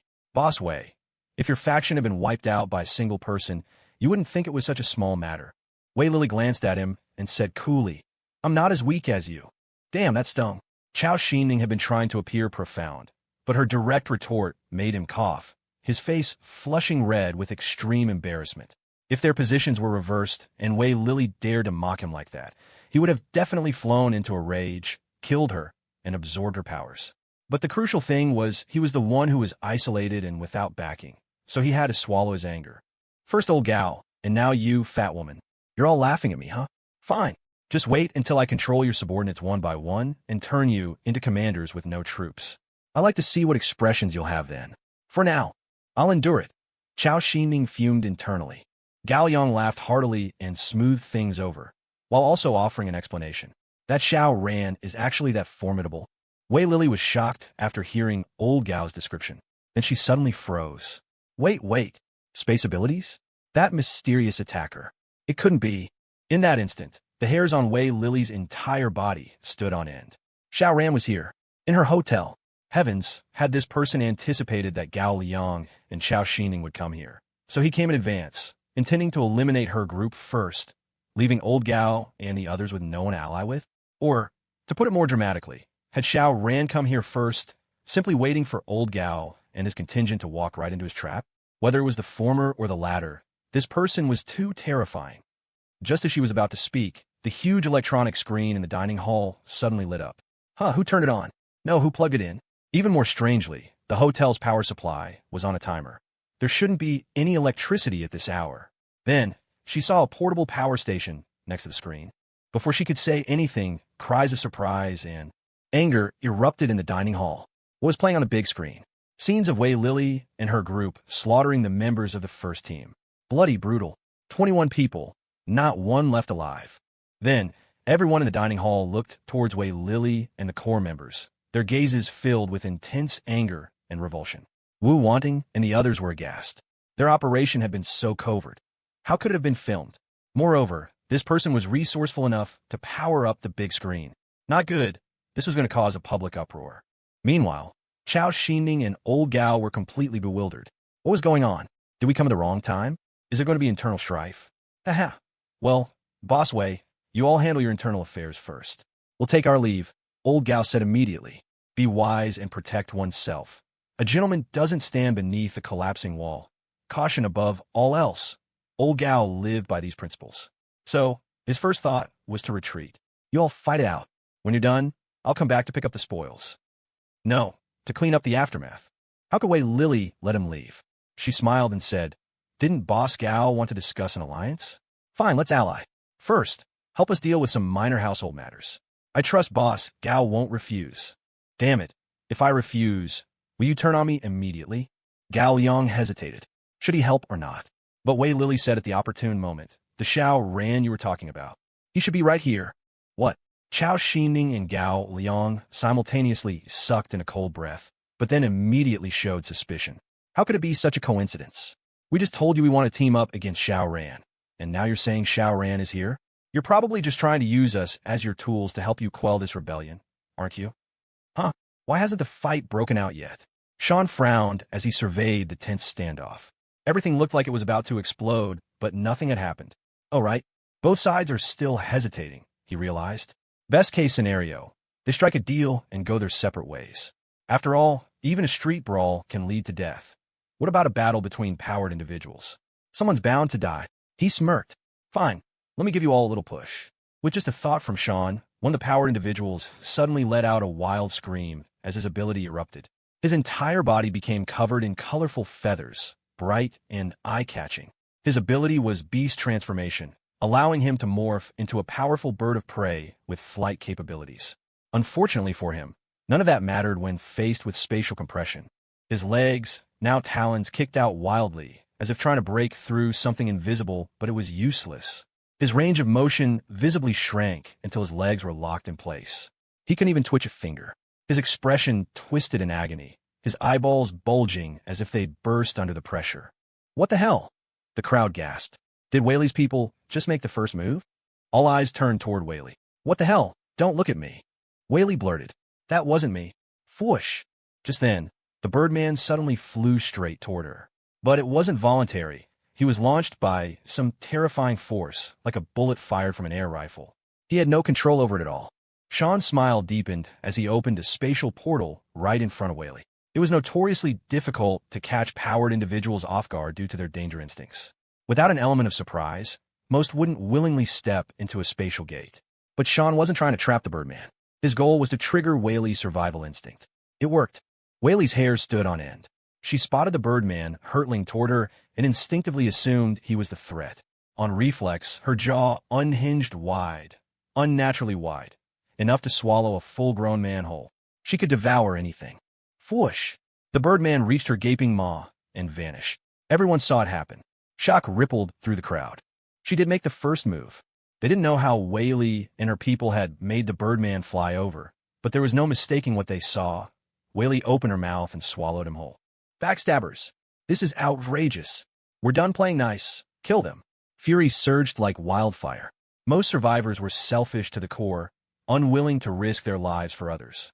But when it was their own lives on the line, every last one of them would fight like a cornered beast. If someone wanted them dead, then that someone had to die. Wei Lily's brow furrowed tightly, because she hadn't actually devoured the Birdman. He looked like he was going into her mouth, but he hadn't. Something invisible had intercepted him just before. A spatial ability. Sean. Wei Lily reacted instantly. That had to be it. She wasn't really afraid of these mobs. Even if they banded together, her elite team of 11 could wipe them all out, though it might cost them a few injuries or even lives. That's why she'd been sending groups out piecemeal, to avoid losses and kill them off cleanly. But the real problem? Sean was somewhere in the crowd. His powers were horrifying. He could harm or kill across walls. And earlier, she'd felt a deathly chill just from his presence, like death itself was looming. Too dangerous. She couldn't let Sean keep hiding among the chaos. Pressing her hand down to calm the uproar, she raised her voice. Everyone, please, don't misunderstand. That wasn't me. We got an enemy among us, an extremely dangerous one. His name is Sean. Whoever exposes him, I'll make you my second in command. Too good to be true. Maybe. But offers like that still stirred greedy hearts. Or foolish ones. Some people immediately started glancing around, trying to recall if they'd heard of a Sean in their midst. Chao Xining and Gao Liang, meanwhile, broke into a cold sweat. Sean was really here. Had he planned this ambush ahead of time? Knew they'd be coming. Did he strike a deal with Wei Lily ahead of time? If so, weren't they already walking into a trap? Both men suddenly wanted a bolt. I know who Sean is, a timid voice called out. Everyone turned toward the speaker. A woman, late 20s, decent-looking with a somewhat curvy figure. But her face was lit up with ambition. Nora. She'd heard the commotion outside and got curious. But truth be told, she'd never been the obedient type. She was tired of being Sean's cage bird. Now Wei Lily was offering a position of power to anyone who turned him in. She was all in. Fortune favors the bold, after all. Besides, if Sean was using a fake name to hide from Wei Lily, didn't that mean he feared her? Otherwise, why hide? So betraying him might look risky, but was probably safer than staying quiet. Back in school, you were just a poor loser everyone bullied. And now you want to act like you're better than me? Please, I'll step over your corpse on my way to the top. She was already fantasizing about being Wei Lily's right hand, barking orders and running the show. Which one is he? Wei Lily asked with a charming smile. Nora hesitated.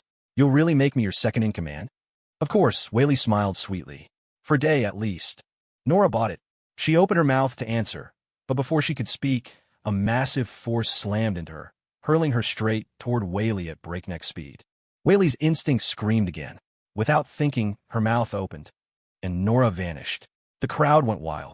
Even Chao Xining and Gao Liang were now on high alert. Damn it. We fell into a trap. If Nora was about to reveal Sean's location, why would Wei Lily kill her? The only explanation, she and Sean were in this together. She was protecting him. That's it. We're done talking, someone roared. A spear of ice appeared midair, streaking forward. Then came a beam of light. Then metal feathers. The fight had begun. No one knew who made the first move, and it didn't matter. 3 different powers had activated, meaning at least 3 people had joined in. They had to, because if they didn't fight, they'd be the ones to die. Kill them. More people surged forward, attacking Wei Lily's group in a frenzy. And Sean?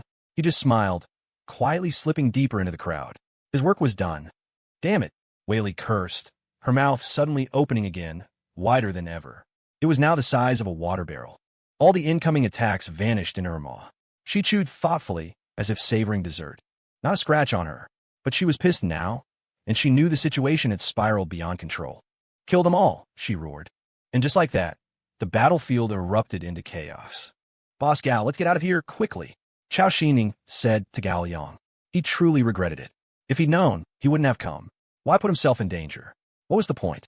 He used to be a courageous man. Otherwise, he wouldn't have become the leader of a faction. But after the building materials market was utterly destroyed by Xiao Ran, he became like a bird startled by the mere twang of a bough, his courage pathetically small.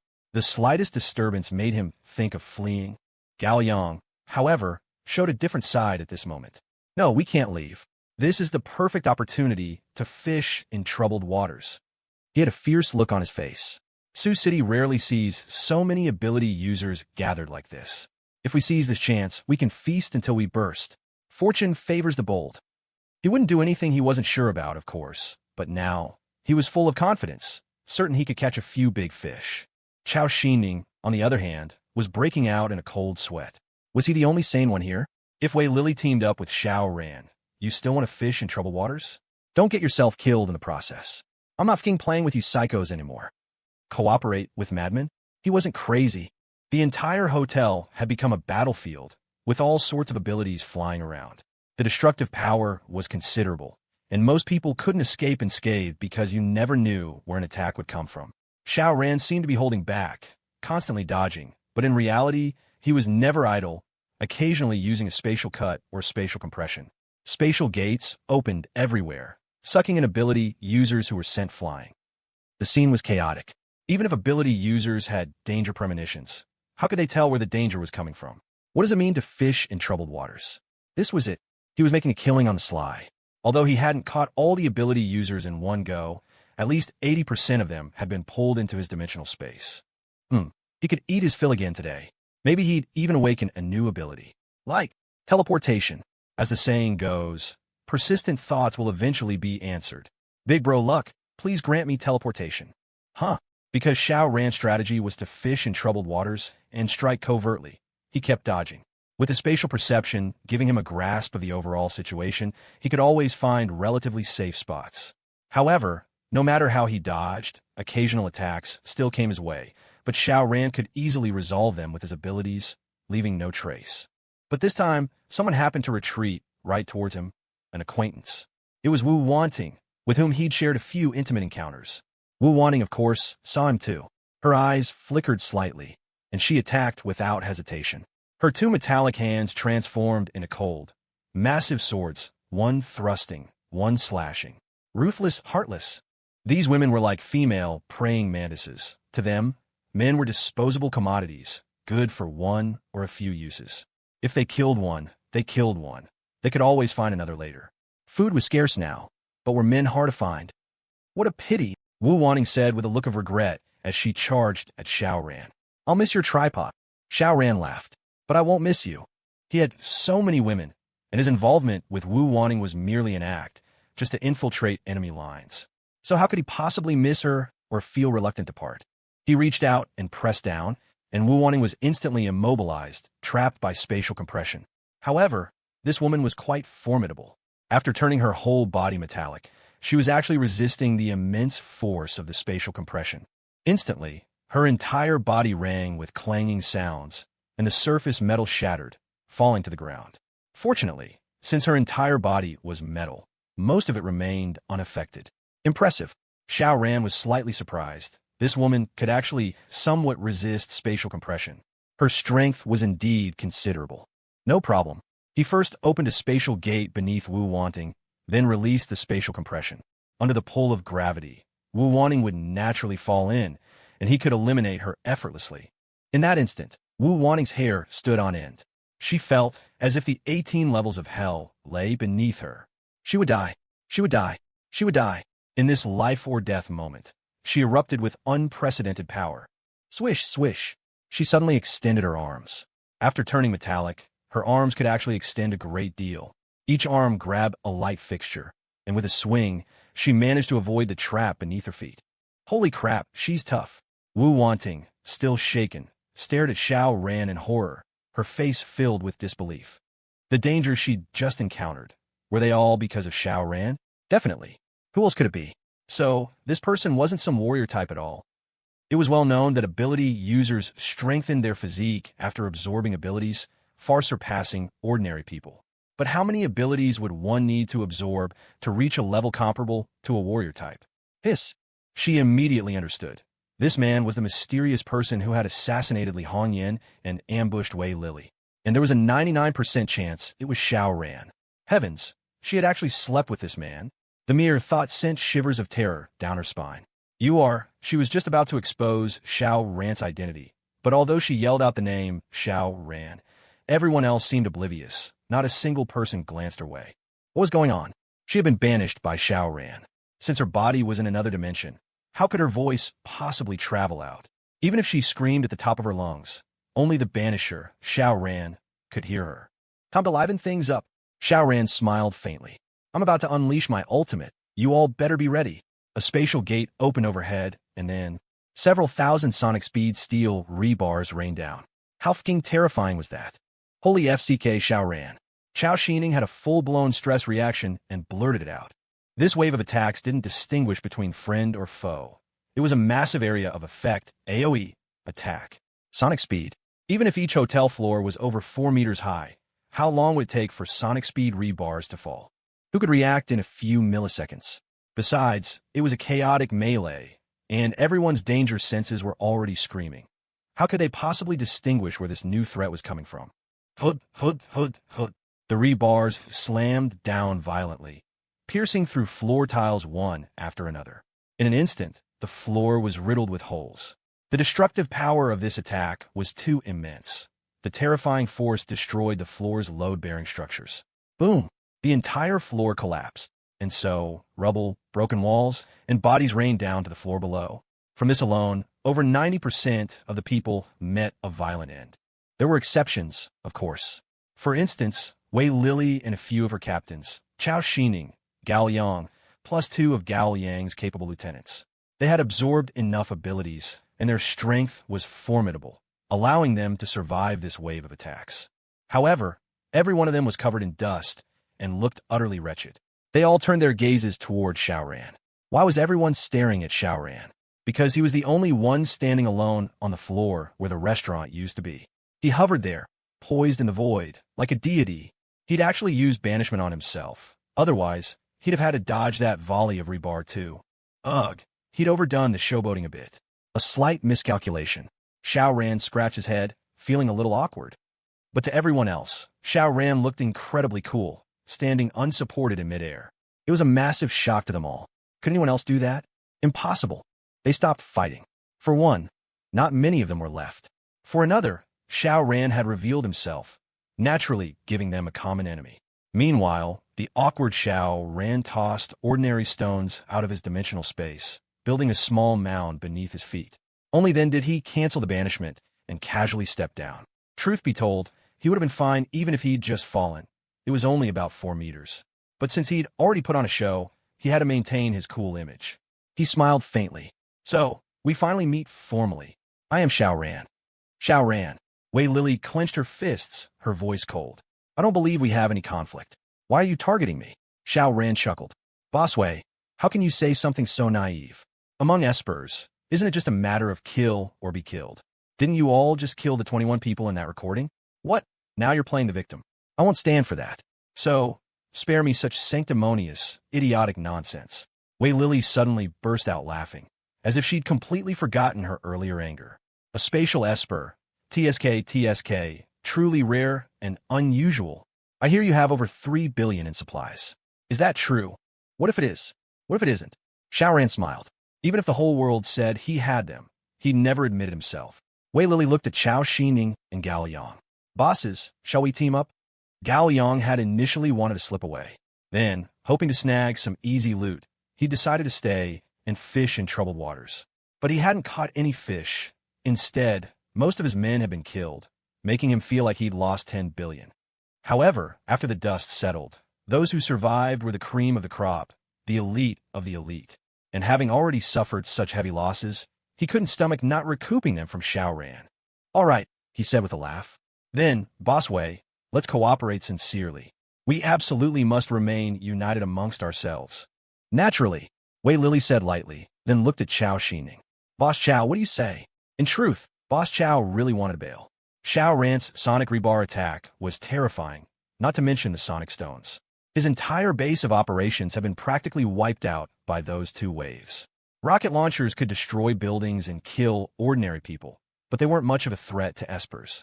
However, this was likely a once-in-a-lifetime opportunity. Fine, he said, gritting his teeth. He looked like he'd made up his mind, but only he knew that if their first wave of attacks failed, he would be the first to flee. He had nothing left to lose anyway. He could run whenever he wanted without a second thought. Good. I refuse to believe the three of US combined can't handle one esper, Wei Lily declared grimly. She was surprisingly brave, stepping towards Xiao Ran one pace at a time. She was actually leading the charge. Xiao Ran grinned. Old Xiao, are you men or what? How can you be less courageous than a woman? Get up here. Don't let Boss Wei fight alone. Actually, Wei Lily wasn't fighting alone. She still had 4 captain-level subordinates. Except for Team 1 Captain Tao Biki, who hadn't returned, Team 2 Captain Wu Wanting, Team 3 Captain Shu Manru, Team 4 Captain Lu Hailing, and Team 5 Captain Zhou Yu had all survived. Such was the strength of a captain-level esper. The moment she moved, her 4 captains moved with her. Over 2 months of fighting together had forged a strong understanding between them. Gao Yang also made his move. With a loud roar, his entire body was instantly covered in a thick layer of scales, like chainmail. Not only that, but a 3-meter-long tail, also covered in thick, gleaming scales, sprouted from his backside. His legs became incredibly thick, wider than an average person's waist. His pants, unable to withstand the transformation, shredded into pieces. But thanks to the scale covering, it wasn't too indecent. His head also grew pointed, and a single horn even sprouted from his forehead. Clearly, his ability was beast transformation. But what kind of animal was it? Xiao Ran couldn't help but think of a certain incredibly long anime series in Tutade. An ancient zoan-type? Roar. Old Gao didn't answer, but instead opened his mouth and bellowed. The sound was like a sword, actually materializing and shooting toward Xiao Ran. Impressive. Xiao Ran casually absorbed it with a spatial gate, then looked eagerly at old Gao, as if to say, give me a few more of those. I can use them to show off later. Meanwhile, Wei Lily steadily and cautiously advanced. She was afraid of Xiao Ran's invisible killing methods, so she didn't dare rush, fearing she wouldn't be able to stop in time and would end up dead. Don't use ranged attacks, she shouted. This guy's a spatial esper. He clearly just absorbed that attack. Everyone, engage in close combat. A mere spatial esper can't possibly be that strong up close. Is that so? Xiao Ran chuckled. Swoosh. A sonic stone shot towards Wei Lily. So fast, Wei Lily didn't even have time to open her mouth before the stone hit her. How destructive were sonic stones? Even a physical-type esper as strong as Lu Yong had his bones broken directly by one. Yet, when this stone slammed into Wei Lily, something bizarre happened. She instantly flattened. Literally flattened. It was like a piece of modeling clay. If you hit modeling clay with a stone, it doesn't shatter. It just flattens. Even if pressed paper thin, it won't break. Huh, are you the real Monkey D? Luffy. However, under the immense impact of the sonic stone, Wei Lily couldn't stop herself from recoiling. Xiao Ran grinned, baring his teeth. You're finished. He opened a spatial gate, and Wei Lily's torso immediately vanished, leaving only her limbs outside. However, a scene that shocked even Xiao Ran unfolded. Wei Lily's arms and legs rapidly elongated, grabbing or wrapping around pillars and broken walls. Then, with a surge of strength, her body actually pulled itself rapidly out of the spatial gate. Holy crap, that's possible? This was a first for Xiao Ran. Someone sucked into his dimensional space could actually climb out. Previously, even if just a finger went in, the dimensional space would generate enough suction to pull the entire person in. But this way Lily, damn it, her whole torso had gone in, yet she could still pull herself out. It truly astonished Xiao Ran.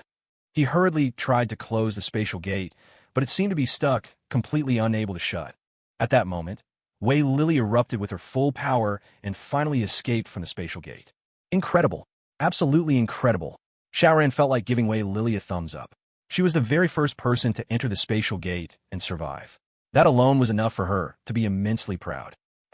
Huh. Wei Lily panted heavily, her face etched with trepidation and lingering fear. She had genuinely been on the brink of death. And it wasn't just her. The others were so shocked their scalps tingled. To see a living person's torso vanish in a thin air, only to be violently wrenched back out. Who wouldn't feel a chill run down their spine? His ability. Wei Lily struggled to compose herself. He can open something like a door connecting to a vast, bizarre dimension. All those supplies, worth over 3 billion, are in there. And that's not all. If a living person enters that door, they'll die. She had survived only because of her unique ability to absorb all forms of harm, including the lethal threat from that other dimension. Even so, she had come precariously close to death. A moment longer, and she would have been finished. Her words sent a wave of horror through the crowd. How could anyone dodge an attack they couldn't see? True, they all possessed a sixth sense for danger, but if it failed them just once, or if they reacted a fraction too late, they would be beyond saving. Haha, I just remembered I have some urgent business. Xiao Xining forced a laugh. Everyone, I'll be taking my leave now. With that, his arms abruptly transformed into a pair of wings. With a powerful flap, he launched himself into the sky. He never wanted to cross Xiao Ran again, but he wouldn't let go of his grudge so easily. He planned to spread the news far and wide. Xiao Ran had acquired supplies worth over 3 billion, and, yes, the secret of his powers too. I can't beat you, he thought, but someone else will. But just as he lifted off, an intense wave of dread washed over him. He froze midair. Ahead lay an invisible danger. Now he understood. The unseen peril was Xiao Ran's ability, that gate. If he entered it, he was doomed. He didn't dare make a move. Swoosh! Xiao Ran lunged towards Xiao Xining. The maximum effective range of his spatial compression was 30 meters. He needed to close the distance. The spatial gate had opened at an angle. Otherwise, it wouldn't have posed a threat to this boss Xiao. Close enough. He fiercely activated his ability. Instantly, an immense pressure, equivalent to several tons, perhaps even over 10 tons, bore down violently on Xiao Xining. In a flash splat, Xiao Xining burst apart. However, there was no blood. He had transformed into innumerable insects, yet not one could escape. They were like creatures trapped inside a glass jar, seeing the freedom of the open air, but utterly unable to reach it, sighing in helpless despair. Oh, and Brother Tian. He had still been inside Xiao Xining. But as the horrifying pressure forced Xiao Xining to disintegrate, Brother Tian was inevitably exposed. No, he only had time for that single shriek before he too was crushed into a bloody, unrecognizable mess. His power was merely parasitic, amplifying his host's abilities. He himself possessed no significant strength. He was killed instantly. Attack. Attack now. Don't let him pick us off one by one. Wei Lily, ever mindful of the bigger picture, knew they couldn't just watch someone die without helping. Otherwise, she could be next, and no one would save her. Moreover, since Xiao Ran had just focused his power on Xiao Xining, weren't his own defenses momentarily weakened? She charged forward once more, taking the lead. However, she had taken no more than a single step before she skidded to a halt. That overwhelming sense of heart-stopping dread was back. She was utterly aghast. Could Xiao Ran actually wield two abilities at the same time? Lao Gao had also wanted to charge. He had even stealthily maneuvered into Xiao Ran's blind spot, intending a surprise attack. But the instant he moved to strike, he too sensed an extreme danger and was forced to abandon his ambush. It was the same for Wu Wanting and the other 3 women. Any thought of movement was instantly quelled by the palpable threat. Xiao Ran could reopen his spatial gate with a mere thought. Thus, even though they were spread out, he could menace all of them nearly simultaneously. In reality, if they had pressed their attack together, they could have tied Xiao Ran down, forcing him to deal with only one threat at a time. But their hearts weren't united. Faced with peril, their immediate instinct was self-preservation. Who would lay down their life for another? Xiao Xining was neither their father nor their son. Why would any of them fight to the death for him? Take someone like Lao Gao, for instance. Even if his own son were held at knife point, if the opponent was too formidable, he'd likely shed a token tear and then flee without a second glance. Thus, they all stood by, watching Xiao Xining's futile struggles. In their previous encounter, Xiao Ran had failed to kill Xiao Xining. This was largely due to Xiao Xining's unique power, transforming into a vast swarm of insects. Even with devastating attacks like his Sonic Stone and Sonic Rebar, Xiao Ran found it hard to inflict lethal damage on so many tiny targets. Furthermore, Old Xiao could even sprout wings and fly, and with Brother Tian's ability amplifying his, he had managed to escape. But now, he had spatial compression. Still think you can get away? D. Splat, splat, splat. One by one, the insects were pulverized. When the very last one was squashed into paste, Xiao Xining was utterly, irrevocably dead. Xiao Ran even considerately opened a spatial gate directly beneath them. So, before the remains of Xiao Xining's insect forms could even touch the ground, they were sucked in and collected. Effortless. Truly, having a diverse arsenal of powers changed everything. Previously, he'd struggled against Xiao Xining. The moment Xiao took to the skies, or transformed into a swarm of insects, Xiao Ran had been at a loss. But now, a clean, easy kill. Xiao Ran smirked and turned his gaze upon Lao Gao and the remaining group. As his eyes swept over them, each person involuntarily shuddered, a deep, primal fear coiling in their hearts. While they had no particular bond with Xiao Xining, certainly no deep affection, they were, for the moment, allies. It was hard not to feel a pang of the fox mourning the hare. But what was truly terrifying, even with so many of them united, Xiao Ran had dispatched one of their number so effortlessly. It was only natural for each of them to fear for their own safety. Who would Xiao Ran kill next? And who among them could possibly survive? Xiao Ran. Wu Wanting suddenly flashed a dazzling smile, as radiant as a flower in full bloom. They say even one night as husband and wife creates a bond that lasts 100 days. And we've had more than just one night, haven't we?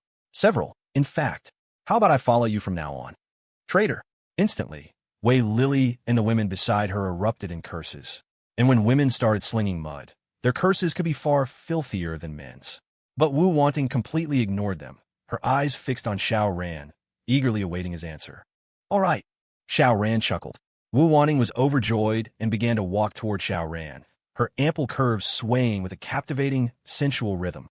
Suddenly, her entire body transformed into metal once more, and she launched herself at Xiao Ran, intent on killing him. Her arms became like swords, gleaming with a cold, sharp light. At that very same moment, Wei Lily and the other women attacked in perfect, unspoken unison. Wu Wanting's defection had been a ruse. Wei Lily and the others had instantly understood her true intentions and had even played along with her performance. In an instant, a flurry of fierce attacks rained down on him from multiple directions. Xiao Ran's lips curled into a sneer. Did they really think he'd fall for such a trick? Was he so easily swayed by lust that he'd lose all common sense? Boom, boom, boom. The series of attacks landed, yet they passed straight through Xiao Ran's form, including a powerful punch thrown by Wei Lily. And just then, a dense barrage of steel rebars rained down from above once more. Faced with the attack of sonic speed rebar, the crowd could no longer bother with attacking Xiao Ran. Instead, they each unleashed their unique abilities, either dodging or meeting the assault head-on. Gao Yang, for instance, was quite formidable. He directly swung his claws to swat at the rebar. In his beast form, his strength, speed, and agility had surged to an unbelievable degree, allowing him to forcefully bat away two rebars that were streaking towards him. To have secured the leadership of a faction, Gao Yang truly possessed extraordinary qualities, not merely relying on his status before the apocalypse. Even so, his claws were heavily abraded, even dripping blood. The others weren't nearly as ferocious. Wu Wanting and the other three women could only endure the attacks directly. Even though Wu Wanting had transformed her body into metal, the impact of the rebar still sent metal fragments flying from her entire form, and her large, millstone-like body even seemed to shrink a little. The other three women fared even worse, every one of them suffering broken limbs. Gao Yang's two subordinates met a similar fate. Though they survived the first volley of rebar, they couldn't withstand the second, both sustaining severe injuries. There was one exception, someone completely unscathed, Wei Lily. Her body seemed to be made of soap. No matter how viciously the rebar struck, her layers of fat just wobbled and rippled, causing the rebar to slide right past her, unable to harm her in the slightest. This woman's ability was truly bizarre. Her body was smooth, could be flattened and stretched, and she could even open a cavernous, blood-red maw to devour any attack. What the hell kind of ability was this? Even Xiao Ran was astonished. Rumble. However, this volley of rebar also caused the entire floor to collapse again, sending it plummeting down another level. Amidst a cloud of dust that filled the air, the survivors began to crawl out from the rubble. This time, Xiao Ran directly dispelled his banishment ability. Thud! He landed on the ground, naturally unharmed. It was only a drop of just over 4 meters. He smiled faintly. This wave of attacks was a complete failure. He hadn't managed to kill a single person. All right, let's go again. With a mere thought, he launched a third wave of attacks. It was Sonic Rebar once more. Bang, bang, bang. Under the chaotic barrage of Rebar, 5 people were instantly killed this time. 3 were Wei Lily's captains, and the other 2 were men Gao Yang had brought. Besides the 2 leaders, Wei Lily and Gao Yang, the only other survivor was Wu Wanning. This was entirely due to her unique ability. Her metallized body allowed her to withstand the Sonic Rebar. Although each impact caused her to shed a shower of metal fragments, at least she wouldn't die. Xiao Ran. Wei Lily shrieked, charging at Xiao Ran once more. Lu Hailing and Chu Manru had been her trusted confidants, old comrades who had journeyed with her since the early days of the apocalypse, people she could rely on completely. Now, only Wu Wanning remained, and with Tao Biki outside, that meant only 2 were left. But before this, how vast had the Hot Spring Hotel's faction been? 5 captains, 7 elite guards, several secondary confidants, and a large number of recruited ability users, totaling over 100. Such a formidable force, wiped out by Xiao Ran in one fell swoop. How could she not be consumed by hatred? Xiao Ran remained nonchalant. This time, he made a slight change. He used sonic stones. Boom, boom, boom. The power was terrifying.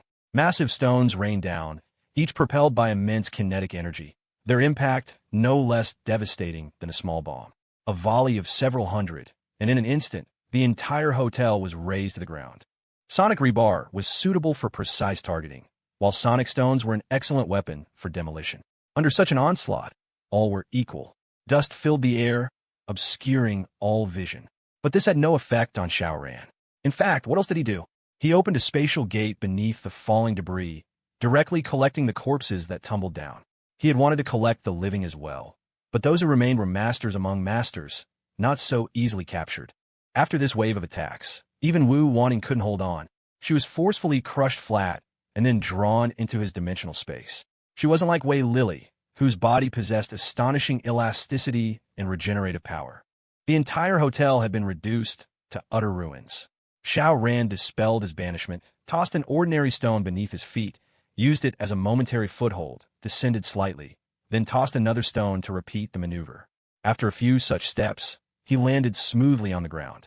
He strolled leisurely, as if descending an invisible staircase, his spatial perception keeping everything under his control. Bang! Gao Yang burst forth from the rubble. In his beast form, his strength was immense. Even pinned under several layers of collapsed flooring, he could forcefully push his way out. His defense was truly terrifying. Even after being bombarded by Sonic Rebar and Sonic Stones, he had actually survived, almost unscathed, having lost only a few scales. Impressive. Wei Lily was even more outrageously resilient. She seemed to have turned into putty, squeezing out from the narrow crevices between walls and bricks, her body becoming incredibly thin and flat. Then, as if someone had blown air into her, pop, she instantly reinflated to her previous plump, rounded form. Xiao Ran couldn't help but click his tongue in admiration. As faction leaders, Chao Xining truly paled in comparison to these two. No, that wasn't quite right. Chao Xining hadn't died from sonic stones or rebar, but from spatial compression. His 2 sonic weapons probably wouldn't pose much of a threat to these 2 anymore. He would have to switch his attack method. Both Gao Yang and Wei Lily were thoroughly infuriated. One on the left, the other on the right, they slowly closed in on Xiao Ran from different directions. Today, they were determined to kill Xiao Ran. Xiao Ran, however, focused his gaze on Gao Yang. Wei Lily's abilities were too bizarre, so, even though Gao Yang's defense was exceptionally high, Xiao Ran still chose Old Gao as his priority target. You think that because I'm a spatial type, I'm not skilled in close combat? Heh, you couldn't be more mistaken. Spatial compression. Old Gao immediately sensed something was terribly wrong. Crushing pressure assaulted him from all directions, front, back, left, right, above, and below, halting his advance, even threatening to force him to his knees. What kind of ability was this now? Old Gao had only witnessed Chao Xining being squeezed to death without knowing the exact cause. Now, he finally understood. He was aghast, hastily exerting all his strength through his arms and legs, trying to push outwards against the terrifying pressure. But he couldn't do it. The amount of power he had absorbed versus what Xiao Ran possessed. At this stage, it was a simple contest of raw energy. Old Gao was outmatched.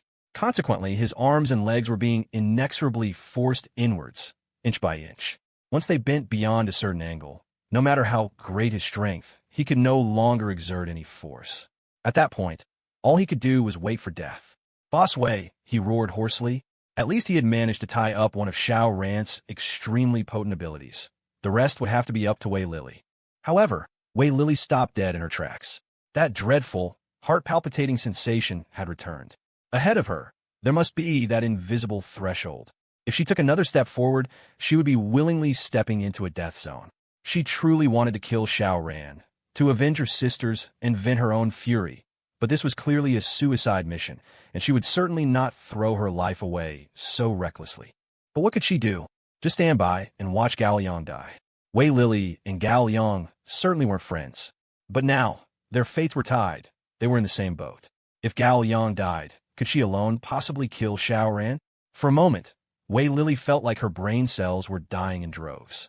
She was racking her brain for a solution, but nothing came to mind. Suddenly, inspiration struck. She picked up a rock from the ground and hurled it at Xiao Ran. Don't let her non-physical type appearance fool you. Her strength was astonishing. Likely, having absorbed enough essence and undergone repeated passive enhancements, her physique had become incredibly robust, her strength rivaling that of a physical type in their initial state. She wasn't trying to injure Xiao Ran with such an attack, but rather to probe for a path to advance and get closer to him. Once she did, she'd swallow Xiao Ran whole. No matter what kind of special ability he had, once inside her stomach, it would be digested completely. Swoosh, swoosh, swoosh. She threw brick after brick, but they all bizarrely vanished. Wei Lily was dumbfounded. How is that possible? Were there truly no blind spots? "Boss Wei, what in the world are you doing?" Gao Liang yelled. Veins throbbed on his forehead, partly from exertion, partly from panic. He didn't want to be squeezed to death like Chao Xining. But Wei Lily was still over there, throwing bricks? "You're not a child. What are you doing playing with mud pies?" Wei Lily didn't explain. What was there to explain? Gao Liang was already hysterical. How could he listen to reason? So, rather than waste her breath on him, she focused on figuring out how to deal with Xiao Ran. She took a deep breath, and her figure blurred into motion, circling Xiao Ran. Then she continued throwing bricks, refusing to believe Xiao Ran could truly have a 360-degree, flawless defense. Xiao Ran chuckled. "You're running circles around me? How long does it take you to complete one lap? As for me, I just need to use my spatial perception to detect where the attack is coming from, and with a mere thought, I can deploy a space gate to absorb it. Are you trying to be funny?" Moreover, Wei Lily hadn't taken 2 steps before she stopped abruptly, that heart-palpitating sensation returning. Danger ahead. It was happening again. "I refuse to believe you can use that ability regardless of distance." Wei Lily retreated, continuing to hurl bricks as she backed away. But old Gao, unaware of her thoughts, assumed she was trying to flee and couldn't help but curse loudly. It was hard to imagine such an old man spewing such foul language. It was quite an eye-opener for Xiao Ran. Wei Lily kept retreating until she was 40 meters away. At this point, she no longer felt the heart palpitations. Is this distance the limit of Xiao Ran's ability?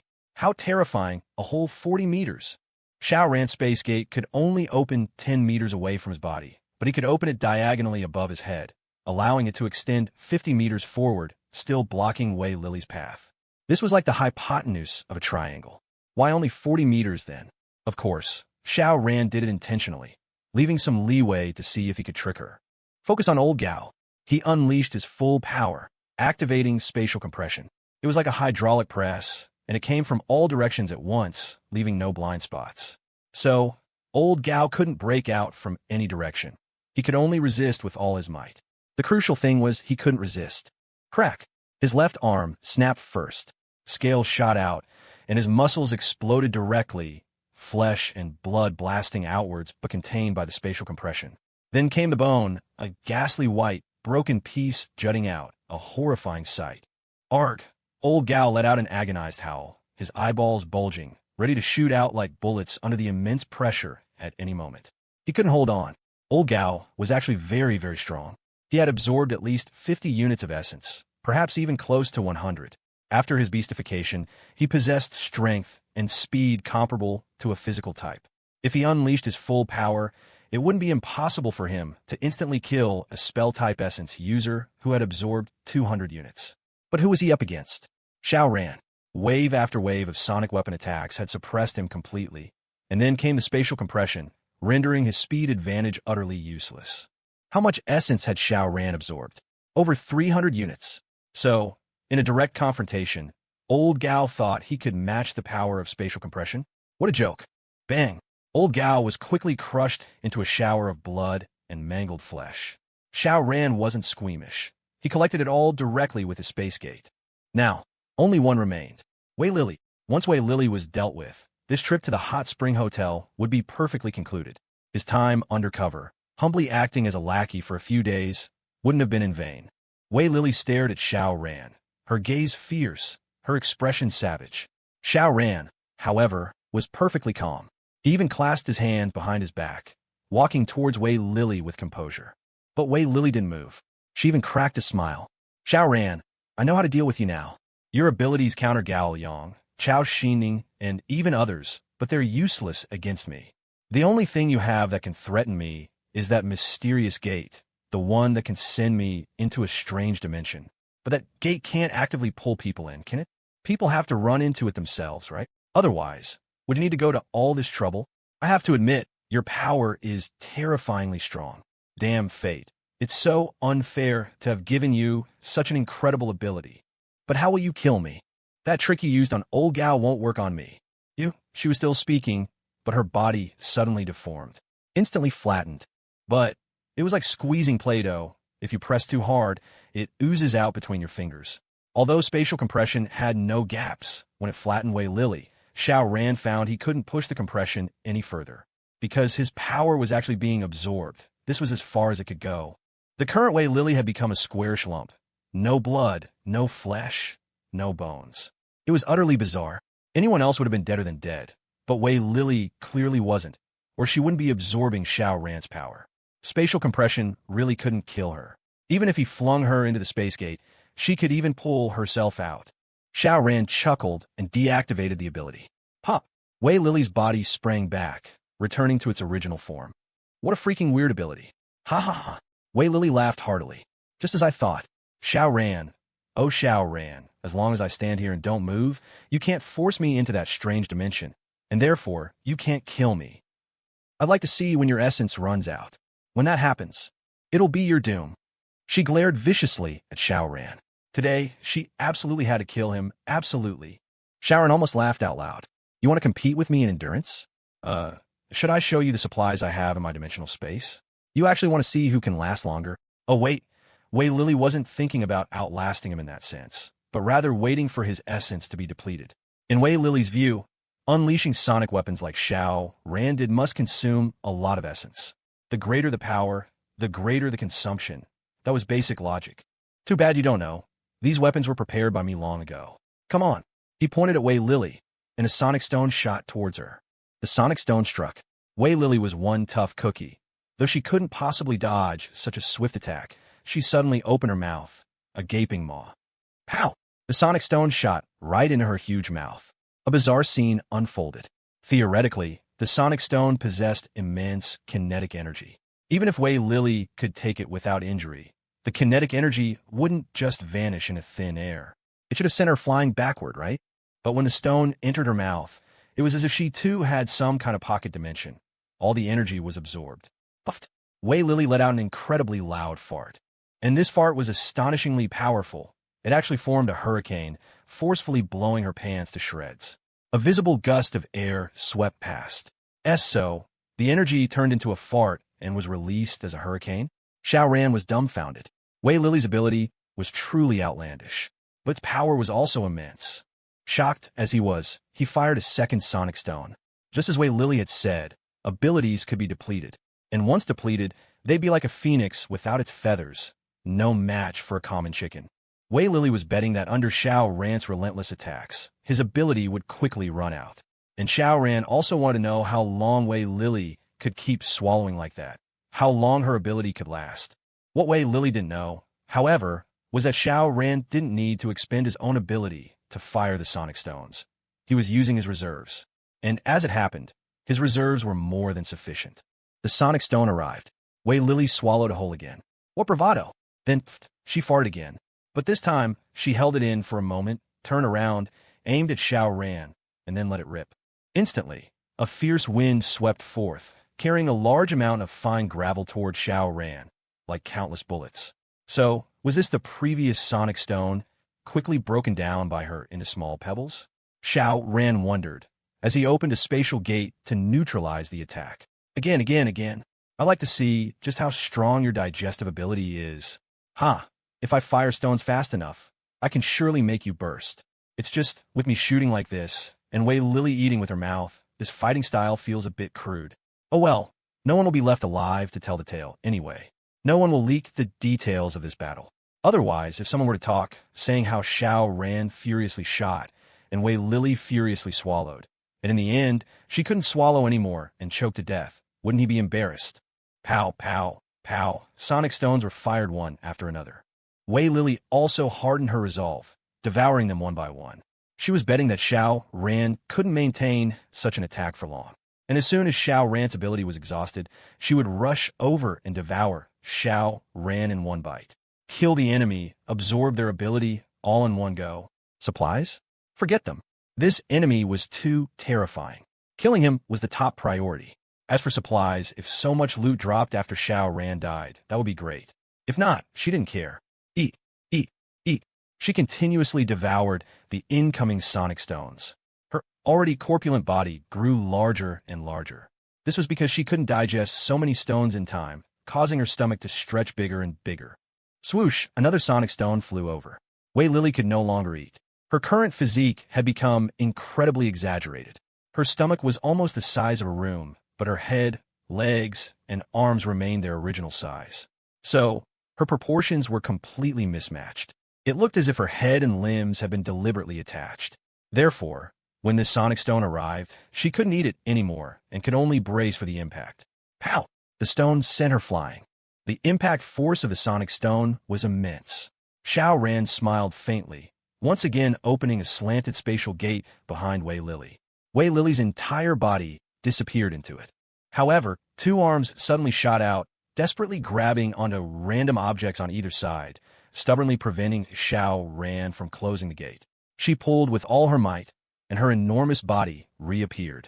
Pow! She actually sprang out of the pocket dimension. Holy crap! Are you some kind of freaking immortal monster? Xiao Ran continued to fire sonic stones. Pow! Once again, knocking Wei Lily into the spatial gate. But Wei Lily's life, force, and fighting spirit were incredibly tenacious.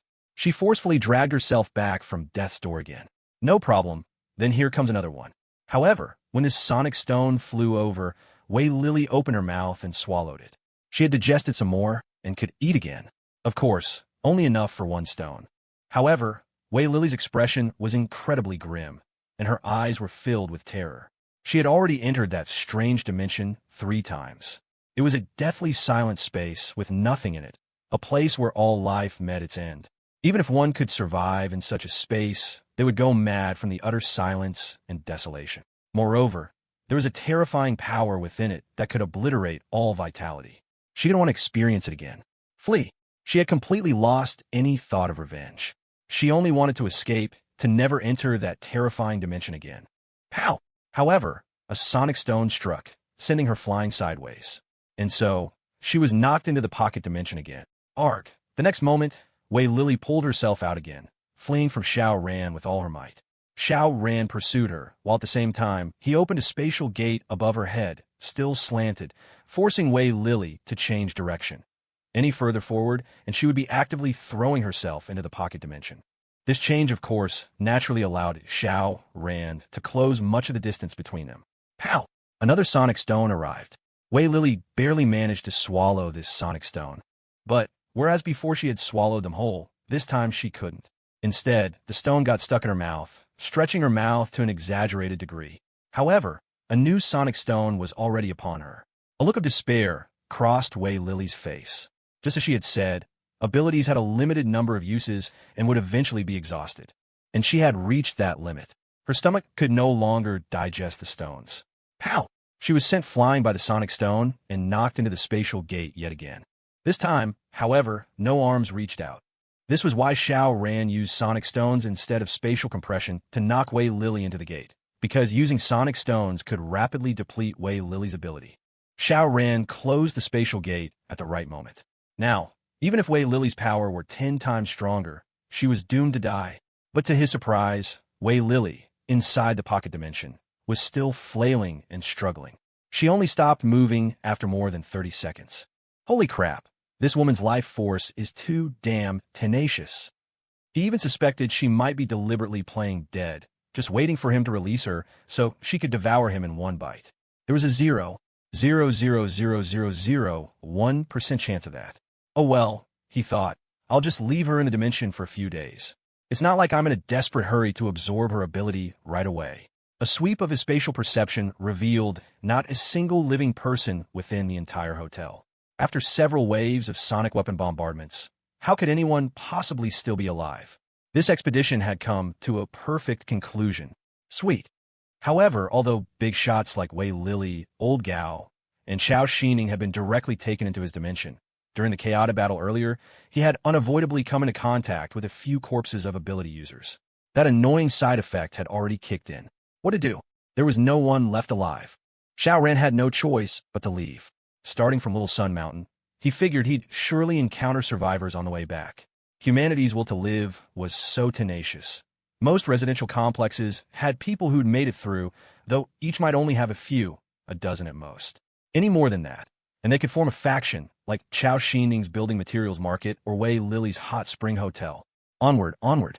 Xiao Ran started the hovercraft, heading towards East Mountain. With his spatial perception active, he scanned the nearby buildings. If he sensed anyone, he'd immediately turn in. After passing through numerous residential areas, he finally found a survivor who was reasonably attractive. After giving her a pile of food, she'd gladly opened her gate. With the side effects released, Xiao Ran finally felt unburdened and continued his journey back. However, Xiao Ran didn't manage to return to Clearwind Garden before nightfall. But it didn't matter. His spatial perception was more than enough to guide him. Taking a little longer, Xiao Ran arrived back at the mansion. With their linchpin back, all the women breathed a sigh of relief. Although Xiao Ran had left behind plenty of supplies, they were mostly frozen foods, which naturally became tiresome after a while. Only Xiao, being new, wasn't yet so picky.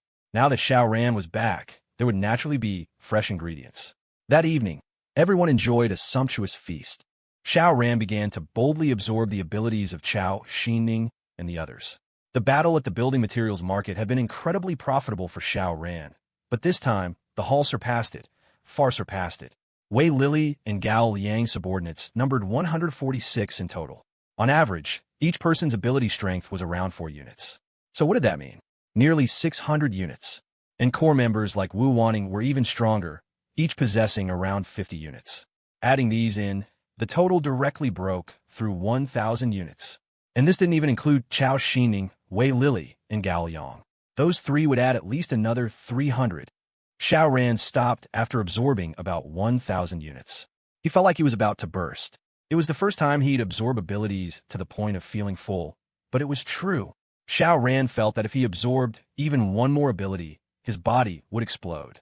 His spatial perception's maximum range instantly increased by about 1,000 meters. However, abilities like Spatial Gate and Banishment surprisingly showed no change, except that the duration of banishment increased again, likely starting at 20 minutes, with 30 minutes not out of the question. The power of spatial compression also reached a terrifying new level. The power of Spatial Cut similarly surged, but its range remained unchanged. The feeling of a new ability budding was incredibly strong. But before the new ability could emerge, the side effects of absorbing abilities struck first. Violent, intense, unstoppable. No problem, he had plenty of women at home. He called all the women over, but Xiao was shy and refused, no matter what. That wouldn't do. Xiao Ran directly tossed an ability user's corpse to her for absorption. She couldn't escape it. Contact meant absorption. This wasn't one of Wei Lily's or Gao Liang's core members, perhaps possessing only 4 units of ability strength. But for Xiao in her original state, for units were already overwhelmingly potent. Haha, let's see how long you can resist. Before long, Xiao came stumbling over on her own. You're too cruel, the young woman said through gritted teeth, yet she couldn't hide the amorous flush on her face. An utterly debaucherous night passed. Xiao Ran climbed out of bed, full of vigor. He stretched, feeling refreshed and clear-headed, even though he had clearly caroused all night without a minute of sleep. It could only be said that after continuous strengthening, His physical constitution was getting better and better. A sleepless night, plus plowing all evening? A piece of cake. Xiao Ran walked to the gym. This was where he trained, and also where he experimented with his abilities. The good news was that a new ability had been born. The bad news was that it still wasn't teleportation. No, perhaps it's somewhat related to teleportation, Xiao Ran muttered to himself. If you keep thinking about something, will it truly manifest? Activating his spatial perception, he locked onto two balls, a basketball and a volleyball, about 8 meters apart. With a thought, Xiao Ran activated his new ability. The basketball and volleyball instantly swapped places. This was spatial swap? Yes, swap, because it couldn't be activated on just one object, nor on 3 or more objects. Can it work on living beings? If not, this ability is pretty useless. If it can, HSS. Isn't this just a weakened version of teleportation? Xiao Ran's eyes burned with intensity as he immediately began to experiment. Not on himself, of course. Leopard, leopard, Xiao Ran called out. I haven't petted you in days. Come here, come here. Oh, right, I saw a lot of snowy land, 3 stooges outside this time. Want me to bring you a female dog? No, a whole pack of them. But Leopard still had severe psychological trauma and hid, refusing to come out. It was hidden very well, but ever heard of spatial perception? Xiao Ran smiled faintly, having already locked on a leopard, and on the other side, the nearby volleyball. Activate. The ability triggered, and then a magical scene unfolded. The volleyball vanished in a thin air, replaced by a mutt. In an instant, Leopard was so scared all its fur stood on end. Woof, woof, woof, woof, it barked frantically, looking completely bewildered. How the hell did I get here? Then, it looked at its master, the human who was smiling at it. Woof, it whimpered weakly. Is that you, my demonic master? It works. Xiao Ran activated the ability again. Swoosh. Leopard disappeared, replaced not by the volleyball, but by a walk.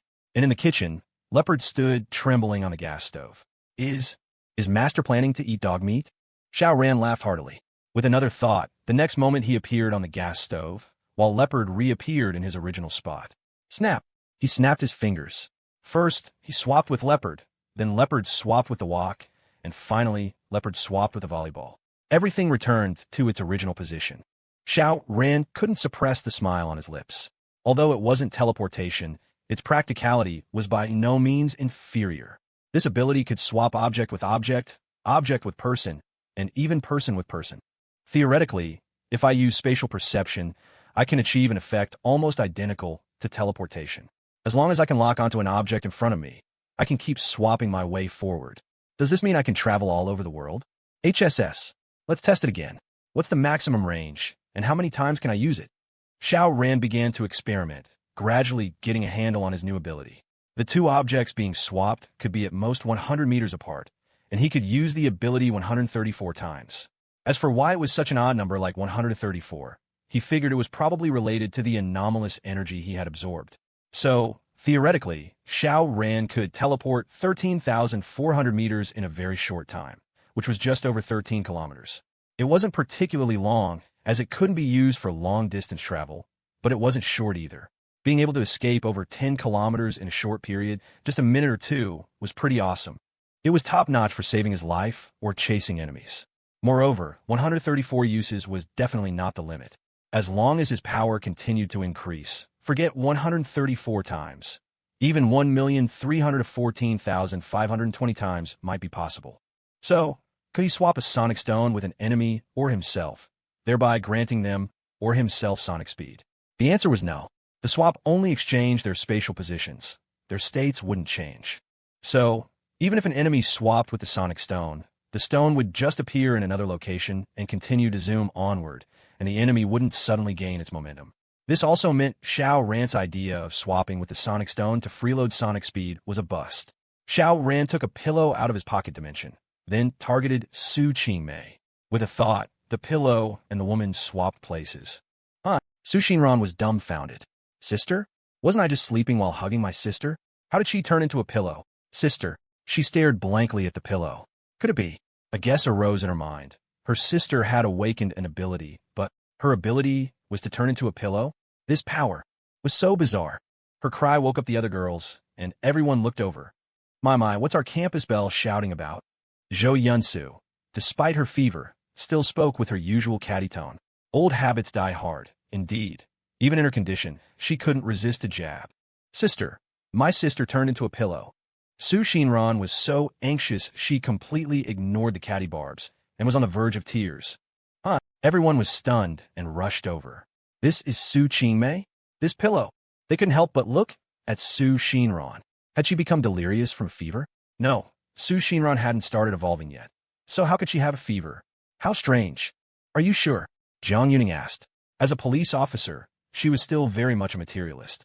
She examined the pillow, but there was nothing unusual about it. It seemed to be just an ordinary pillow. I'm sure. Xiao Ran nodded forcefully. After my sister got a fever, I was hugging her while we slept and never let go. So this must be her. The girls were skeptical. After all, this was too incredible to believe.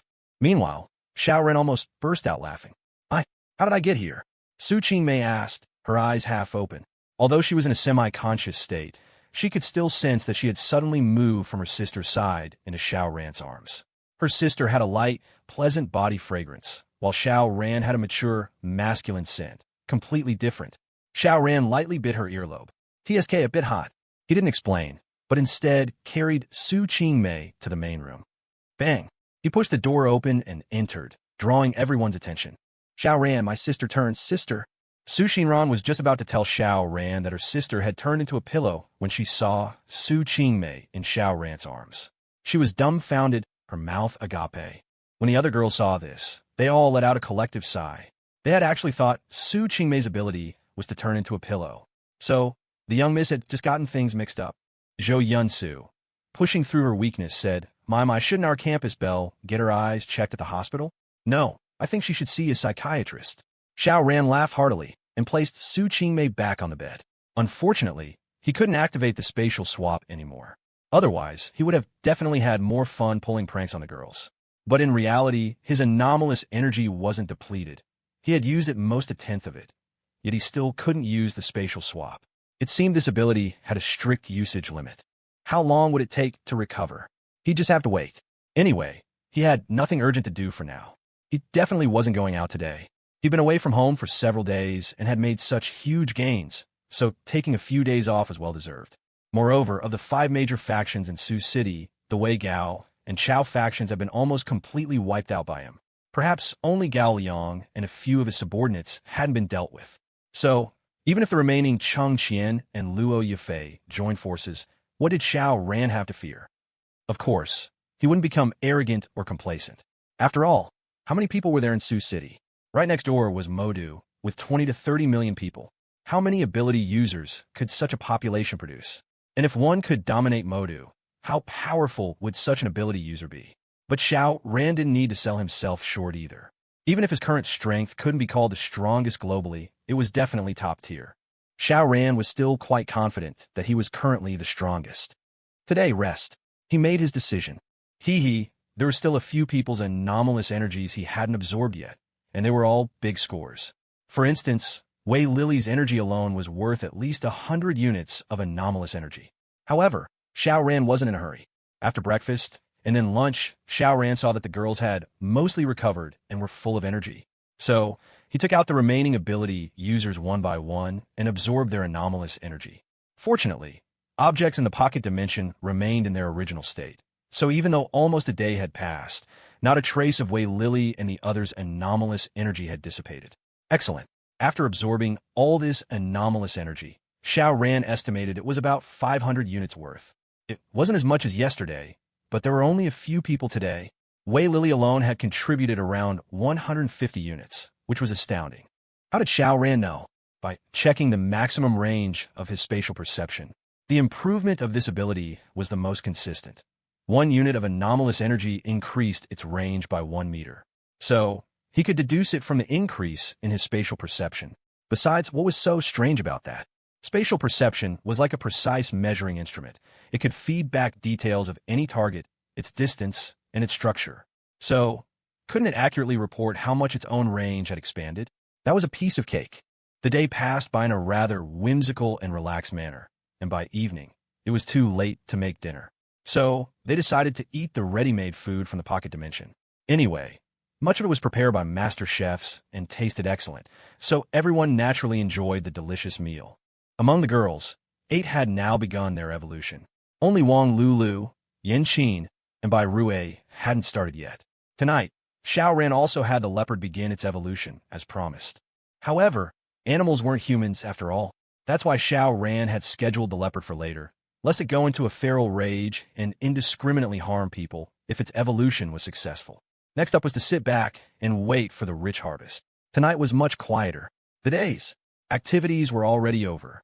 Even with Xiao Ran's robust physique, he couldn't overdo it like that. He worked out for a bit, then waited for midnight. He wanted to know when the cooldown for his spatial swap ability refreshed. Was it at midnight, every day, or after 24 hours? Maybe even 48 hours? So, as soon as it passed midnight, Xiao Ran extended his spatial awareness, locked onto a target, and activated his spatial swap ability. With a soft moan, Yin Qin suddenly woke up. What was going on? How did I suddenly end up in a man's arms? A burglar? How audacious. Daring to covet Xiao Ran's woman? You're courting death. My man is incredibly powerful. It was pitch black, so she couldn't see clearly and could only issue a warning. Xiao Ran chuckled, his hands starting to move. Xiao Ran. Yin Qin couldn't help but sigh in relief. Those large hands were all too familiar. Xiao Ran hummed in acknowledgement, his hands continuing their work, while inwardly he nodded. Spatial swap refreshed at midnight every day. Good. He'd figure out one of its rules. He was just indulging his hand a bit. He didn't have any excess energy, so after a while, they both calmed down and slept until dawn. Xiao Ran then started playing around again. He used the pillow he was holding to swap the women over to him one by one. Sometimes, a mutt would abruptly appear instead. Leper, the dog, could only trail off in confusion. Now, all the women knew Xiao Ran had a new ability, and it wasn't Su Xinran who had been muddled yesterday. It was all Xiao Ran's mischief. Next, Xiao Ran conducted more tests. For example, if 2 people were holding hands, could spatial swap still be activated successfully? The answer was yes. However, no matter how tightly they held hands, only one person would be swapped. It wasn't a case of holding on tight enough to become one entity for the swap. Experience is gained through continuous trial and error. Are there any limits to the weight or volume of objects? Xiao Ran continued experimenting, this time not with people, but with various objects. He tried dozens of times and hadn't yet found an object he couldn't swap. These aren't heavy enough or big enough yet. What about a building? A building with foundations clearly couldn't be swapped. So Xiao Ran started by digging out the foundations. With his current immense strength, this task was quite easy for him. In just a short while, he had completely dug out a villa. He only needed to punch the connecting parts to sever them. Utterly brutal. He tried to swap it again, but this time it failed. So, there's a weight limit after all. It clearly wasn't volume, because Xiao Ran had tested it with a huge balloon, even larger than a house, and it swapped without issue. Continuously experimenting, the number of times he used the ability today soared to 184. I've absorbed over 1,800 portions of special energy. So, is the daily usage count for spatial swaps simply that number divided by 10? That seemed to be about right. Unfortunately, even though his powers had increased again, the maximum distance for swapping objects hadn't increased. It was still only 100 meters. No problem. The increased usage count effectively increased the swapping distance in a roundabout way. If he became proficient enough, he could execute hundreds of swaps in a short time, allowing him to instantly teleport 10 or even 20 kilometers away. The maximum range of his spatial awareness had reached 1,850 meters. What did this mean? Xiao Ran now truly possessed the ability to operate and fight in all weather conditions. Even on a night shrouded in thick fog, he hardly needed to worry about getting lost. As long as he didn't go venturing recklessly into the open sea, even a large lake like Taihu Lake would find it hard to make him lose his way. Moreover, the increased range of his spatial awareness had another incredibly significant meaning. Safety. Who could possibly ambush him now?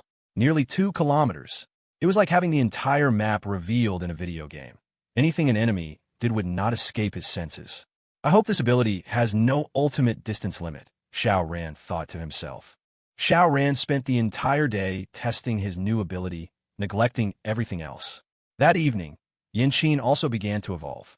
This left only Wang Lulu and Bai Rui among the women who hadn't started yet. Wang Lulu could have actually gone earlier, but she was scared, so she held back as much as possible. Xiao Ran didn't mind. He wouldn't even care if Wang Lulu didn't evolve. After all, he was already powerful enough and didn't need the women's assistance. However, whether Wang Lulu wanted to or not, Evolution was the overarching trend, something impossible to avoid. So, since it could help them condense their energy seeds, and they wouldn't die even if they didn't become ability users, why not give it a try? It was a surefire bet with no downside. A night passed. The apocalypse had entered its 71st day. Xiao Ran didn't voice any sentimental thoughts. He just pondered where to go today. After a day of leisure yesterday, he was restless again. Maybe I should go check out Wujiang? Xiao Ran mused. He was currently in Dongshan, which was actually closer to Wujiang than to the Suzhou urban area. The direct distance was about 10 kilometers, similar to the distance to Xishan. Additionally, Huzhou City was only a dozen or so kilometers away, and Jiaqing wasn't much farther. With this spatial swap ability, I can appropriately expand my area of operations.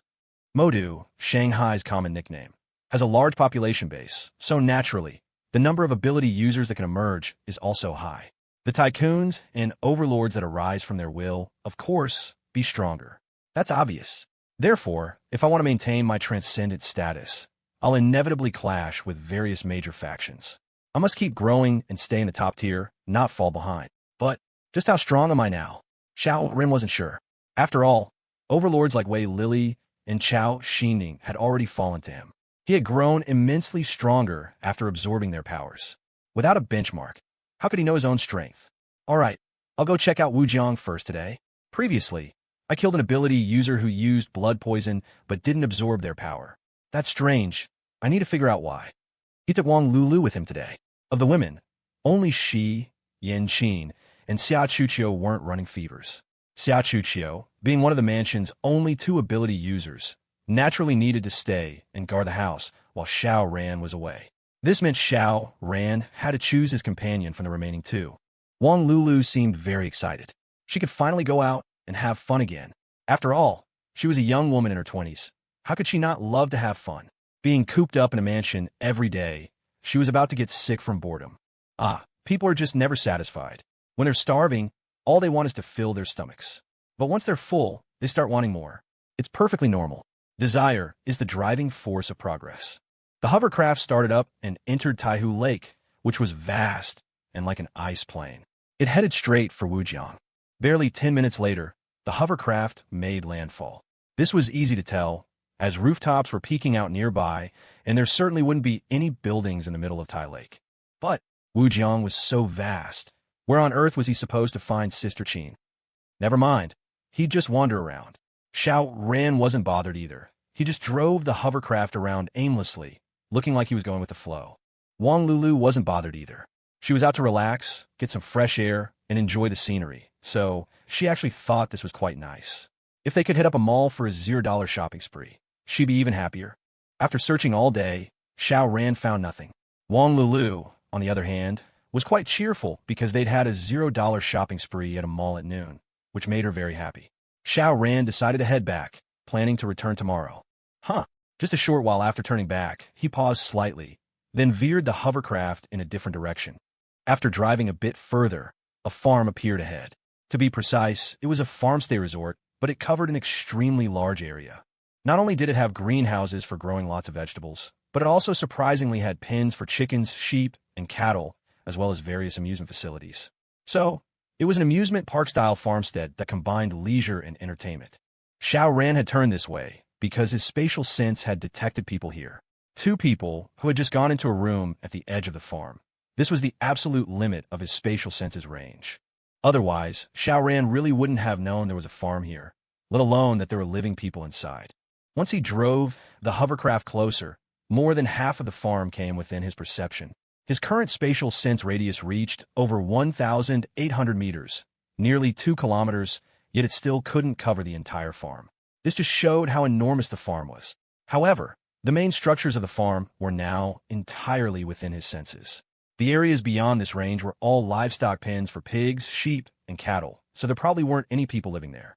Within his spatial sense, nothing could hide. Xiao Ran paused again. What a small world. What did he see? His company colleagues and supervisor. What the hell? How could he possibly run into them here? Were there any ability users among them?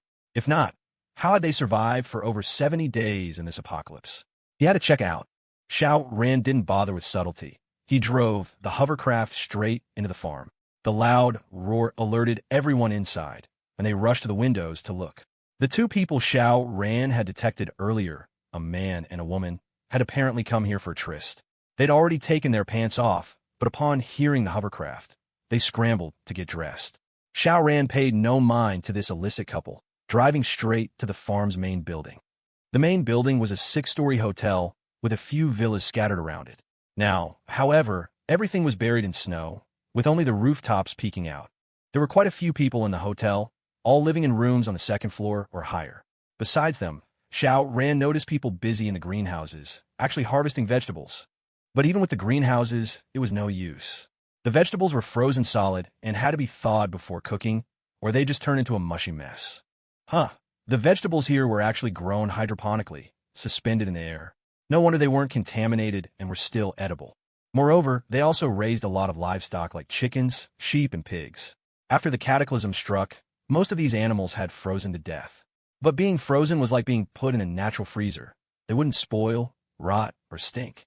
So, the people on the farm could slaughter pigs and sheep daily, add some frozen vegetables, and as long as they could manage a fire, they could at least survive. In an apocalypse like this, being trapped on a farm wasn't such a bad stroke of luck after all. Xiao Ran and Wang Lulu disembarked. He didn't bother putting away the hovercraft. If anyone dared to steal it, they'd get a taste of his spatial severing, wouldn't they? Besides, most people probably wouldn't know how to pilot a hovercraft anyway. The people inside didn't dare come out because of the cold, so Xiao Ran and Wang Lulu headed into the hotel. They climbed in through a window. Xiao Ran shook his head. So petty. Why couldn't they clear the snow from the main entrance? Look at Chao Xining's building materials market or Wei Lily's hot spring hotel, who didn't keep their entrances clean. It's about making a good impression. He felt a wave of disdain. As the two climbed in through the window, the people in the hotel had already gathered around, their faces filled with excitement and anticipation. It had been over 2 months since the cataclysm, and they hadn't seen a single soul. So, how could they not be thrilled to see a craft approaching now? Wang Lulu was a little surprised. She hadn't expected to find nearly 30 survivors here. So many people, how had they managed to hold out until now? She took a closer look and noticed that about half of these nearly 30 people were women. 2 of them were quite good-looking, though not comparable to her, of course. One had an innocent, white lotus air, while the other exuded charm and allure, each with her own distinct style. "You are?" someone from the crowd asked hesitantly. Xiao Ran smiled faintly and took off his goggles, hat, and scarf. Truth be told, with his current robust physique, he could have walked around outside in light clothing for a very long time, but there was no need to, was there? Xiao Ran, several people blurted out instantly, all looking utterly incredulous. This was their colleague, no, former colleague, but they hadn't seen him in just 5 months. How could Xiao Ran have changed so much that he was now driving a hovercraft around? For a moment, the looks everyone gave Xiao Ran were very complicated. So it's young Xiao. The man who had spoken earlier chuckled, his expression suddenly turning arrogant. He was the general manager of Xiao Ran's former company, so his position was theoretically much higher than Xiao Ran's before he resigned. Upon learning the true identity of this unexpected visitor, he naturally shed any apprehension, instead feeling a sense of superiority. "I'm Manager Lin, after all." His name was Lin Guangzhou. Xiao Ran glanced at him, a playful smirk on his face. Life now was so dull and boring. Wouldn't it be nice to have some amusing people to play with? "I really didn't expect to see you all here," he said. "Xiao Ran, is this your wife?" The crowd turned to look at Wang Lulu. They naturally knew Xiao Ran had a wife, and a very domineering one at that. After all, Xiao Ran never participated in any company activities, not even free team building events, because he had to go home and do chores. However, Zhengwan had never been to Xiao Ran's company, so they had no idea what this goddess, who could tame Xiao Ran so thoroughly, looked like. Wang Lulu took off her hat, and her beautiful hair immediately cascaded down like a waterfall. When she removed her scarf and goggles, revealing her face, everyone was stunned by her beauty. So beautiful. No wonder Xiao Ran was so obedient and rushed home immediately after work every day. If I had such a beautiful wife at home, I'd definitely be home on time every day too. Wang Lulu smiled sweetly. "Hello everyone. My name is Wang Lulu. I'm Xiao Ran's girlfriend." When Lulu Wang introduced herself like that, everyone was stunned. Although they'd never met Xiao Ran's wife, they knew her name was Zhengwan. Besides, Lulu Wang had said she was Xiao Ran's girlfriend, not his wife. So, what was this about him being henpecked? Had the sun risen in the west? And how could such a gorgeous woman fall for Xiao Ran? TSK, TSK, TSK. Her beautiful eyes darted about, a captivating blend of innocence and allure that made hearts flutter. Xiao Ran chimed in with a timely explanation. My ex-wife and I divorced 5 months ago. Oh, so that's how it is. But wait, even if he was single again, how could he possibly land such a top-tier beauty? Was this woman blind? Xiao Ran thoughtfully continued. 3 months before the cataclysm, I won 500 million in the lottery. So, I quit my job, bought a villa by Jinji Lake, and even got myself a hovercraft. Rich people, right? Buying a boat for fun, isn't that perfectly normal? The crowd looked at Xiao Ran with envy. No wonder he'd dumped his first wife. He'd struck it rich. Huh, we used to see you rush home every day after work and thought you were such a devoted family man. Turns out, winning the lottery revealed your true colors, and you immediately divorced your wife. No wonder a stunner like Lulu Wang was with him now. Money talks. With enough cash, there'd always be gorgeous women willing to kneel at your feet and be your kept woman. Instantly, they slapped labels on Xiao Ran and Lulu Wang. One a heartless, disloyal man, the other a gold digger. TSK, TSK, 500 million from the lottery. Even after taxes, that's still 400 million. A huge sum. No wonder he could buy a villa by the lake and even a flashy, impractical hovercraft. When you're rich, you can spend however you want. But then the cataclysm struck, and all the money he hadn't spent became just an unchanging number in a bank account. Haha, serve him right. For a moment, a wave of emotions washed over the crowd. First, they were stunned by the 500 million prize. Then they reveled in Xiao Ran's misfortune. All that money and nowhere to spend it. When I'm miserable, if someone else is even more miserable, my own gloom lessens, and I might even feel happy. Human hearts, always so complex. Xiao Ran then asked, what are you all doing here? Lin Guangzong cleared his throat, his earlier arrogance visibly deflating. After all, he was standing before a rich man. Even if that money was useless now, a lifetime of ingrained attitudes wasn't easily erased. He couldn't help but look up to the wealthy. Well, we were here for a team-building event, he said, and ended up trapped. His face was etched with lament. Xiao Ran thought to himself, it's a good thing you ended up here. If you'd been trapped at home, you'd have run out of food long ago. And if you were even unluckier and got stuck at the office, you might have been eaten by now. But he didn't voice these thoughts, merely offering a faint smile. Xiao Ran, you have a boat. Take us with you. Lin Guangzong urged, his face full of expectation. He wasn't the only one. The others looked at Xiao Ran with the same hopeful gaze. Xiao Ran looked at them for a moment before replying. We were colleagues, so taking you along isn't a problem. But have you thought about where you want to go? It's freezing cold now. Most buildings are buried in snow. Even if you made it back to your own homes, what would you eat? His question left them dumbfounded. Going home was their instinctive reaction, but they hadn't considered the problems they'd face once there. Thinking it through, their faces darkened. Power outages, gas shortages. Their homes would be like iceboxes. Without electricity, they couldn't cook, and finding food would be an even bigger issue. Suddenly, everyone looked lost. What now? Were they supposed to just wait here to die? Xiao Ran, you have a hovercraft. You can travel around outside. You must have food, right? A particularly charming and alluring woman asked, her face filled with hope. Her name was Tang Wan, the company's top salesperson. It was said there wasn't a deal she couldn't close. Those a no-no, and so it was now. Her expression clearly conveyed, if you give me food, I'll agree to anything. Instantly, many others turned to Xiao Ran with the same look. Xiao Ran feigned surprise. You've eaten all the food here? The group exchanged glances and nodded. When the apocalypse first began, they'd felt no sense of crisis, believing the disaster would pass quickly. Far from being nervous, they were actually quite pleased.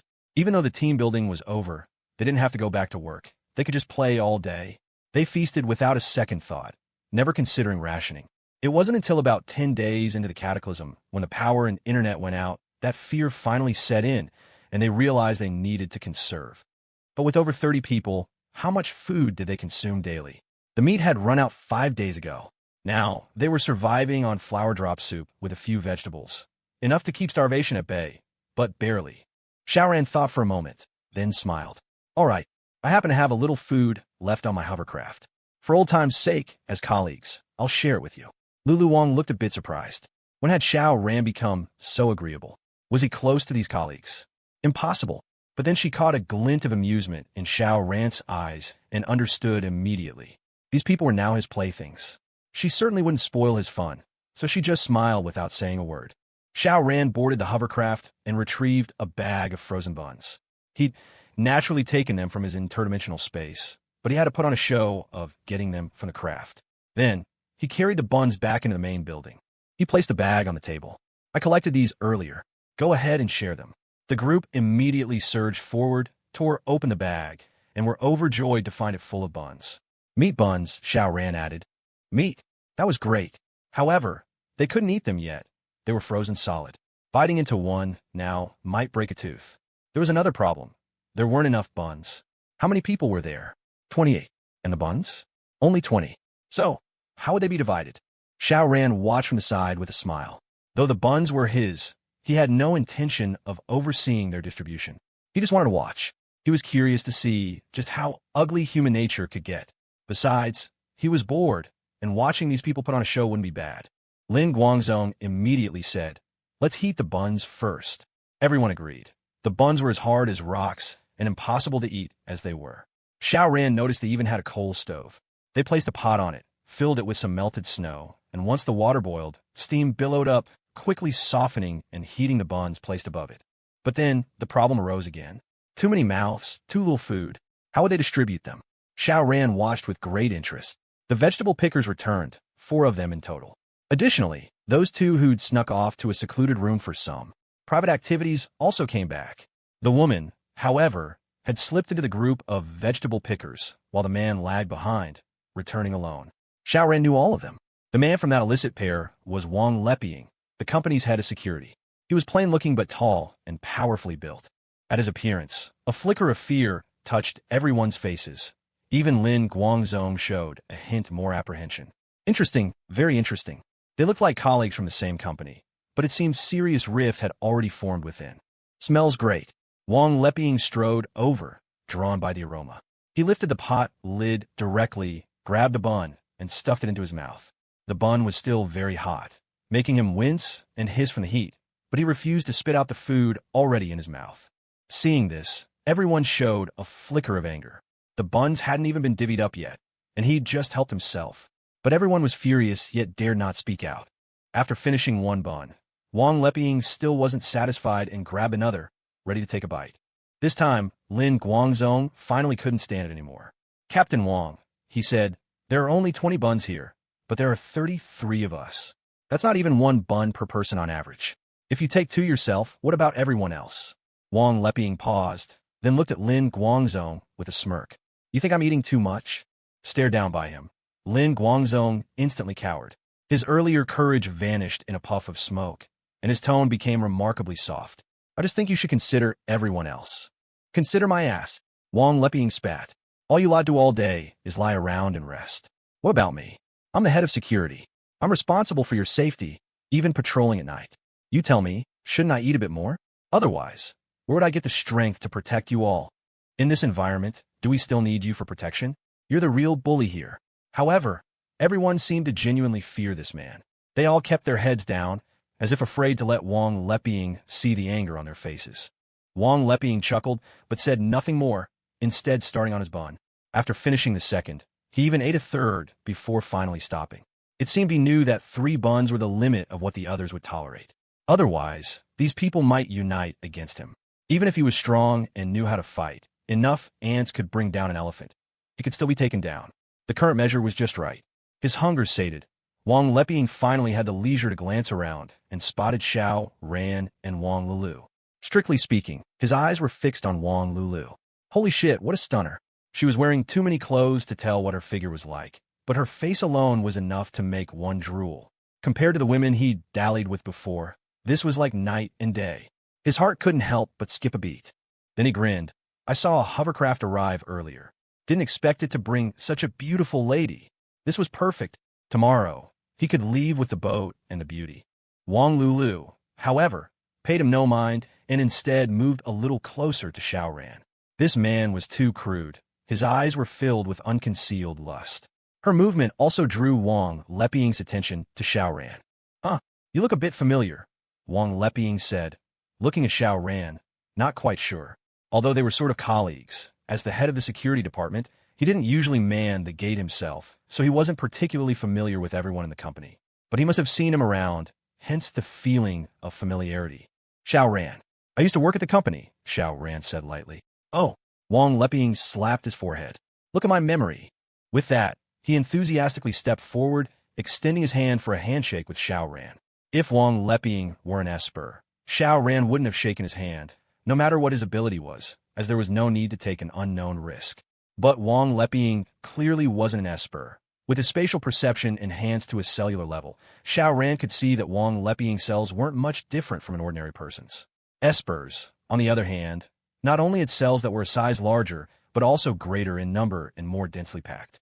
This was likely due to their abilities repeatedly strengthening their physique. Thus, an esper's strength could actually be inferred from their cellular density. Physical type espers were an exception. Therefore, whether Wang Leping was an esper or not was completely exposed under Xiao Ran's spatial perception. Xiao Ran extended his hand and shook Wang Leping's. He was slightly taken aback. Wang Leping clearly had ill intentions. The force in his grip was definitely not for a simple handshake, but to deliberately embarrass him. If Xiao Ran was squeezed until he yelped in pain in public, or even shed tears, how much would the others look down on him? Would the beauty by his side start to feel disdain? What kind of times were these? A natural disaster. The apocalypse. Therefore, only a strong man capable of fighting could provide a sense of security. He might look crude, but his mind was quite sharp. Xiao Ran pretended not to notice, but he applied a slight pressure with his hand. It was truly just a slight pressure. He was afraid that if he used his full strength, Wang Leping's bones would instantly shatter into pieces. Wang Leping's expression couldn't help but darken. He had already used 90% of his strength, but Xiao Ran's hand felt like a block of iron. He couldn't do anything to it. On the contrary, when Xiao Ran applied a little force, he felt pain. It was very painful. Beads of sweat even appeared on his back. Not good, he'd kick an iron plate. Their hands remained clasped, which naturally allowed everyone to see that something was amiss. They all stared at the two. Their expressions varied. It was Xiao Ran who first released his hand, smiling. Captain Wang, you're too kind. Why, yes. Wang Leping's arrogance instantly deflated, and his gaze toward Xiao Ran now carried a trace of fear. This man didn't look particularly tall or imposing, but his strength was truly immense, even greater than his own. Even though Xiao Ran had let go, he still found his hand throbbing with a dull ache. Not easy to deal with, not easy at all. However, looking at the delectable Wang Lulu, he was unwilling to give up just like that.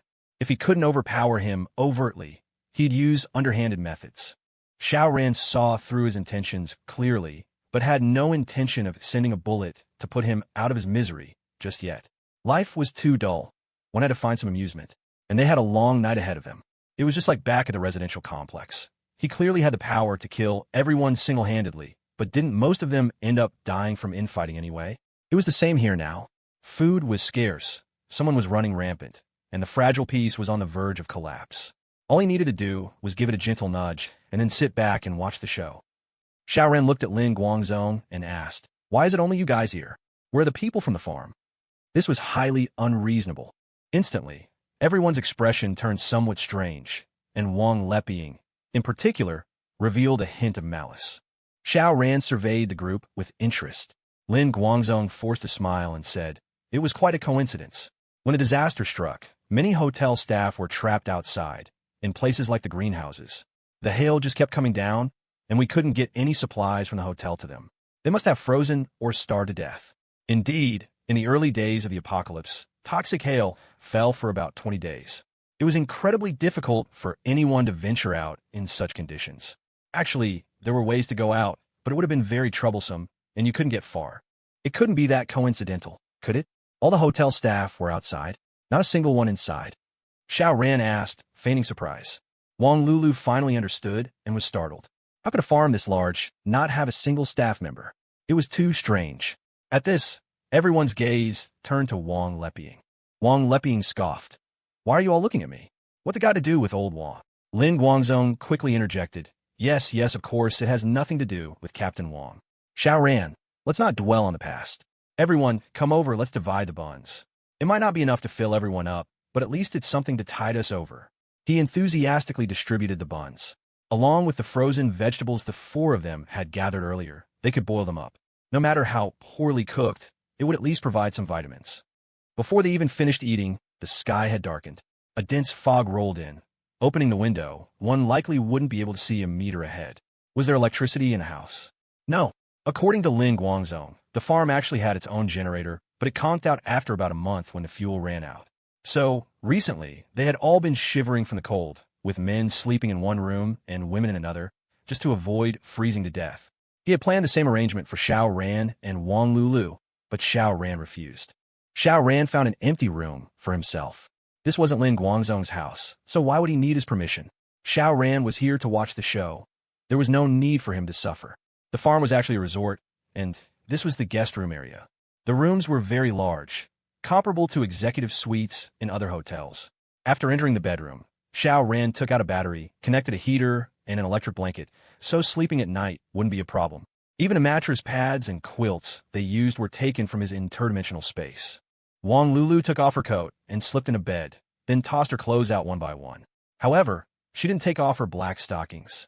Instead, a delicate foot peeked out from under the covers, sending a certain signal toward Xiao Ran. Xiao Ran chuckled. Tonight won't be peaceful. Wang Lulu was taken aback. Why? Just wait. Someone will definitely come over within half an hour, Xiao Ran said. Wang Lulu looked alarmed. Is someone going to attack us? Xiao Ran had a hovercraft, and she was so beautiful. The chances of them being coveted were too high. But Xiao Ran just smiled and shook his head. No, just wait and see. He didn't bother to undress, as he'd have to put his clothes back on soon. He sat on the edge of the bed, took out a tablet for Wang Lulu to watch shows, while he himself read a novel on his phone. Unconsciously, half an hour passed. Although Wang Lulu was watching a show, she was somewhat distracted, constantly checking the time. When the full half hour had passed, she couldn't help but put down the tablet and say, "Looks like you guessed wrong. 654. Xiao Ran simply counted down. 1. As he counted down to 1, a knock came at the door right on cue. It couldn't be helped. His spatial perception grasped everything. Who was coming, and precisely when they would appear at the door. What difficulty was that for Xiao Ran? Wang Lulu couldn't help but click her tongue in amazement. Even though she already knew some of Xiao Ran's secrets, she was still shocked every time. Xiao Ran walked to the door. Even though he clearly knew who was standing outside, he still asked, "Who is it?" "It's me, Tangwen." A charming and seductive voice came from outside, the top performer of the sales department. Xiao Ran opened the door, and Tangwen invited herself in, slipping right past him. "Has sister-in-law gone to sleep?" she asked. "Yes, just fell asleep." Xiao Ran casually closed the door. Tangwen breathed a sigh of relief. She had deliberately waited half an hour to come over, precisely to wait until Wang Lulu was asleep. "What's up?" Xiao Ran asked. "Brother Xiao, do you have any more food?" Tangwen looked at Xiao Ran with a burning gaze. Xiao Ran chuckled. "Just that one bag of buns. Didn't I give them all to you? I don't believe you." Tangwen playfully tapped Xiao Ran's chest, but her hand subtly scratched him there. This was probably one of her usual tricks, but with everyone wearing such thick clothes now, this kind of flirting was like scratching an itch through a boot, utterly ineffective. Tangwen realized this too, and couldn't help but complain again about the abnormal weather, which seriously hampered her performance. However, if it weren't for such extreme weather, she wouldn't have needed to proactively come and flirt with Xiao Ran. By now, she would have booked a room in a 5-star hotel, exchanging skills with a client.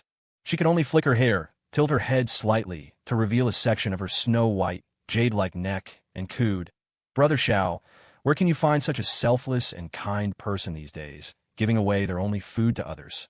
So, I bet you definitely have more food, and better stuff too. Share some with me, okay? I'll definitely keep it a secret. And I won't eat it for free." She tried to entice Xiao Ran with a seductive gaze, one that any man should understand. But Xiao Ran seemed to be a blockhead, completely missing her hints. "I really don't have any food right now. I'll have to go out and look for more tomorrow." Tangwen was stunned. "I made it so obvious. I'm practically one step away from taking off my clothes, yet you show no reaction at all? Are you from another planet?" If it were the old Xiao Ran, she might have believed he was one of those rare cats that didn't chase mice. But this guy divorced his original wife as soon as he got rich and immediately took a top-tier beauty as a mistress. So, could he possibly be a good man? Or a joke? So, was he just slow to react, unable to pick up on her hints? Tangwen had no choice but to be more explicit. "Brother Xiao, we're on the same side here. Tell me the truth. Let's sit on the sofa and talk." She walked straight over, half reclining, half lying on it, even unbuttoning her collar to reveal a flash of white. But the biting cold immediately gave her goosebumps. You still don't get it? But Xiao Ran showed no interest at all. Instead, he said with a smile, "Aren't you afraid your husband will find out?" This team-building event allowed bringing a significant other, and Tang Wen was married. Who wouldn't take advantage of a freebie from the company? Tang Wen's expression stiffened slightly. Then she nonchalantly said, "I work in sales. I basically have to accompany clients every day. My husband naturally found out long ago. It's fine." Holy crap, a pure love warrior. Xiao Ran was somewhat speechless. After a moment, he asked, "The staff here, you guys killed him, didn't you?" Tang Wen tensed up at first, a fierce glint in her eyes. Xiao Ran, however, just smiled faintly. "What kind of world is it now? Killing isn't really a big deal anymore. I'm just curious." Lin Guangzong hadn't lied, at least for the most part. Indeed, most of the hotel staff had frozen to death outside. They had no external injuries and were now buried under the snow. However, Xiao Ran found 7 other bodies that were clearly different. They had injuries, fatal ones at that, and hadn't frozen to death. Tang Wen hesitated, her expression gradually relaxing. She said, "After the cataclysm, there were actually 7 people left on the farm. We spent some time together, but as food became scarcer, conflicts arose between us. Eventually, the conflict spiraled out of control. Everyone got a bit too heavy-handed, and those 7 people ended up dead." Xiao Ran chuckled. "Was it old Wang who did it?" Tang Wen visibly shivered, then nodded. "Yes. Otherwise, people wouldn't be so wary and fearful of him. After all, they were all people from a peaceful era, cooped up here without experiencing any real hardships. So, Wang Leping daring to kill, and not just 1 or 2 people, naturally made everyone dread and fear him. Wang Leping also leveraged this, brazenly eating 3 buns earlier, completely unrestrained and arrogant. However, everyone was clearly very dissatisfied with him. Not having enough to eat could lead to death by starvation. Once it became a matter of life and death, even the most timid people would occasionally snap. "Brother Xiao," Tang Wen bit her lip, deciding to be more proactive. "I'll sleep with you if you take me with you. How about it?" Staying here meant just waiting to die. But Xiao Ran had a hovercraft and could find food outside. This was a chance at survival. Xiao Ran smiled. "What about your husband then? Would you take my husband along too?" Tang Wen retorted. "Of course not.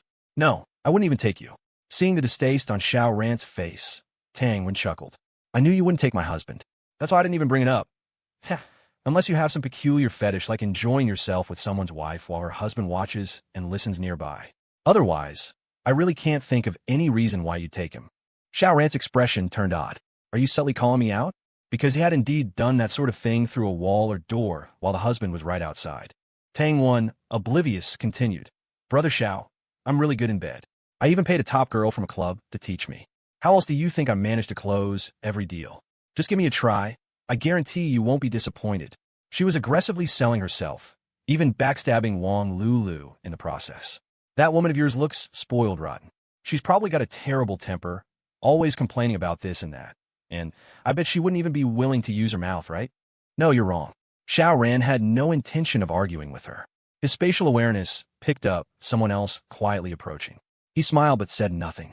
Tang Wen, unsure what Xiao Ran was thinking, gritted her teeth and said, "I can also get Tang Mingqi over here. The 2 of us can serve you together." Xiao Ran chuckled. "Tang Mingqi? Isn't she famously an ice queen?" He'd been at the company for several years, so he naturally knew who Tang Mingqi was. She was an accountant in the finance department, about a 7 out of 10 in looks. Though only 30, she dressed like she was 40 and always had a stern face, as if everyone owed her money. Tang Wen looked scornful. "Ice queen, my ass. It's all an act. She and I were with Boss Lin. Anyway, she only acts cold on the outside. Inside, she's incredibly wanton, even more than me." Xiao Ran tooted. It was Tang Mingqi who had been secretly trysting with Wang Leping earlier. Back then, he had assumed Tang Mingqi was sleeping with Wang Leping just to survive. He hadn't expected their relationships to be so convoluted. "Are any of you clean?" he asked. "Clean," Tang Wen snorted derisively. At first, maybe everyone still had some self-respect, but as food dwindled, didn't everyone secretly sleep with Wang Leping for a bite to eat? Not just Wang Leping, but Boss Lin too. If you didn't sleep with them, they make things difficult for you, deliberately giving you less food during distribution. Xiao Ran was surprised. What about Luo Qingzhu then? Luo Qingzhu was the company's acclaimed goddess. She had only joined last year and was rumored to be super rich. She wasn't here for the money, just to gain some experience. So, she was quite haughty at the company, not even giving Lin Guangzong any face, never working overtime, and leaving right on the dot. The woman was only about 24 this year, right? Her looks were actually on par with Tang Wen's. But everyone knew how Tang would close her deals. So, when a seemingly innocent rich young lady appeared, she naturally captured the hearts of all the men in the company, ascending to the throne of company goddess. Tang Wen sked and giggled coquettishly. You're really greedy, wanting to get your hands on little Luo too. But little Luo is very proud. I heard from Boss Lin that he tried to leverage the unspoken rules on this little beauty several times, but she was very unyielding and completely ignored him. Xiao Ran chuckled, almost involuntarily. That's not necessarily true. Just as Tang Wen was about to speak, there was a knock on the door. She couldn't help but be startled, a flustered look instantly appearing on her face. Affairs were disgraceful, no matter the era. She quickly said, I'll find a place to hide. She didn't dare go into the bedroom, as Wang Lulu was clearly sleeping in there, so she had to hide in the bathroom. But she was also very curious. Who could be looking for Xiao Ran?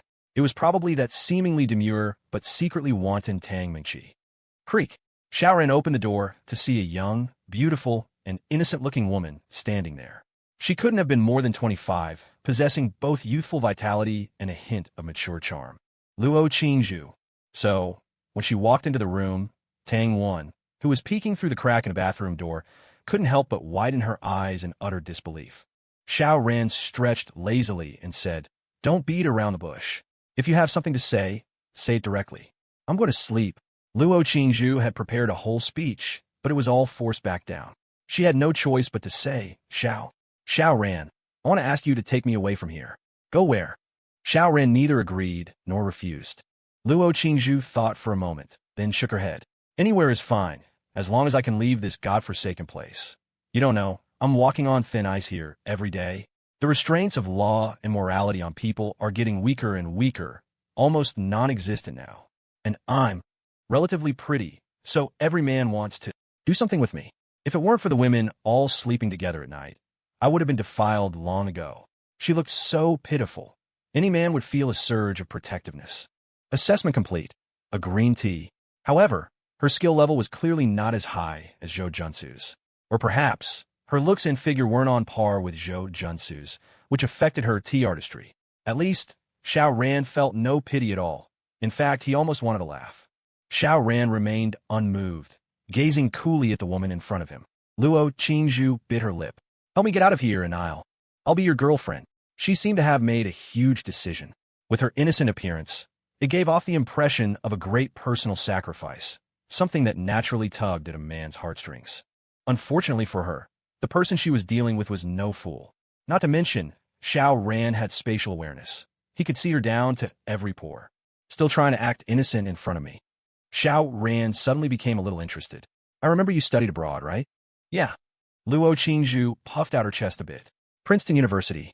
Ivy League. Xiao Ran chuckled. Did your family donate $10 million to get you in? I mean, look at the kind of people who usually end up there. Luo Qingzhu's face flushed with embarrassment. I got it on my own merit. Sure. Xiao Ran couldn't be bothered to argue. So, no boyfriend while you're overseas. Luo Qingzhu's expression faltered, and she instinctively shot Xiao Ran a nervous glance. What image had she been crafting? The sweet, innocent girl next door? But truth was she'd partied hard abroad, black, white, didn't matter. She'd tried them all. After returning home, she rebranded herself, leaning hard into the pure and delicate persona. Her family was in business, and her future husband would likely be a wealthy businessman too. It was all about strategic alliances, and the persona had paid off. Every rich kid in her circle saw her as a goddess. So why was Xiao Ran suddenly digging like this? She was getting nervous. No, my parents were super strict. They didn't allow me to date while studying. She answered quickly. What drama queen? Xiao Ran gave her a look. I already have a girlfriend. I'm not looking for another. If it weren't for having met Wang Lulu, Luo Qingzhu might have confidently flaunted her looks and said something cringy like, I'd love you even more than she does. But having seen Wang Lulu in person, she didn't have that confidence anymore. She had to back down. I really admire you. It's amazing that you can still go out in this weather. Even if I can't be your girlfriend, I still want to stay by your side. Just seeing you makes me feel fulfilled. Jesus. Xiao Ran's skin crawled. She was so fake it made him nauseous. Both played the sweet girl act, but Zhou Yunsu pulled it off with finesse. It didn't feel forced. So why did Luo Qingzhu feel so off? Because he knew the truth. He knew how messy her life had been overseas. How could he believe a single word she said? He couldn't, and it disgusted him. So no, it wasn't just that her skills weren't good enough. It was that he'd seen through her, and everything about her just felt plastic and pitiful. Xiao Ran smiled faintly, mentally counting down, 3, 2, 1, knock, knock, knock. A sudden knock on the door made Luo Qingzhu panic. She shot to her feet. Even now, she clung to her image as the pure goddess. Sure, she'd flirted with more than a few men, always with the ambiguous pretend girlfriend routine. That alone had gotten her plenty of favors, extra food, better conditions. It added up. She hadn't gone hungry once. But if people found out she was sneaking into Xiao Ran's room in the middle of the night, what would those other men think? Would they still see her as a goddess? She looked around frantically. Bedroom? No, Wang Lulu was in there. Bathroom. She dashed for it. Xiao Ran watched her without the slightest intention of stopping her. Then he got up and went to open the door. As Luo Qingzhu slipped into the dark bathroom, she saw a figure inside. Startled, she almost screamed. But a hand clamped over her mouth. "Shut up, you little skank," came a scornful whisper from Tangwen. She was furious she'd been fooled by Luo Qingzhu. "Bude? Yeah, right. What kind of pure girl knocks on a man's door in the dead of night?" Luo Qingzhu let out a breath of relief. It was just Tangwen. She patted her hand, signaling that she'd calm down and wouldn't scream. Once Tangwen let go, she whispered, "Guess who's at the door?" A classic deflection tactic. Sure enough, Tangwen thought for a moment and guessed. If it's not that slut Tang Mingqi, then it's Li Ran. She's a sneaky little thing too. Creak. Xiao Ran opened the door. Using the flashlight's beam, Tang Wen and Luo Qingzhu peeked through the crack. And both gasped. Standing outside was a woman around 40. Lin Guangzhong's wife, Xiongyan. What the hell? Of all the people they could have imagined showing up, Xiongyan never made the list. And honestly, even though she was older, she still had a seductive charm. Whether it was natural or surgically enhanced, her figure was impossible to ignore, even under layers of winter clothing. "You're Lin Guangzhong's wife. What the hell are you doing here?" "Mrs. Lin," Xiao Ran greeted with a smirk, feeling like he'd just walked into a bizarre Japanese soap opera. "Need something?" Xiongyan had clearly dressed up. Eyeliner, lipstick, the whole deal. She smiled with mature allure. "Back at the dinner gathering, the company folks just called me Sister Xiong." Seeing Xiao Ran unfazed, she cut to the chase. "Listen, big guy, I want to ask a favor. Take me with you tomorrow. I won't make you work for free. I'll make sure you're well rewarded." She leaned in, whispering suggestively. "A woman my age knows how to treat a man. And I've never had kids. I'm no worse than the younger girls." "What the?" Xiao Ran was stunned. He wasn't expecting a full-on X-rated pitch. And then she reached for his belt. Not even bothering with the top. Too cold for that. "Hell no." Xiao Ran pushed her away without hesitation. "Sleep with this cougar? Please." He didn't even want to think about who'd be using who. Xiongyan frowned. Xiao Ran's rejection ticked her off, but she swallowed her anger. "Big guy," she said darkly. "Do you even realize how much danger you're in right now?" "Oh." Xiao Ran raised an eyebrow, amused. Truth was, with his current body, fortified by nearly 2,000 absorbed powers, even if someone had a knife, they couldn't kill him. Even a gunshot to the vital points wasn't guaranteed to take him out. His body was beyond human at this point. Xiongyan, unaware of any of that, continued in a mysterious tone. "You need to watch out for Wang Leping. That man wouldn't hesitate to kill." What was Xiao Ran interested in? Was it these women throwing themselves at him? Far from it. Their quality was too poor.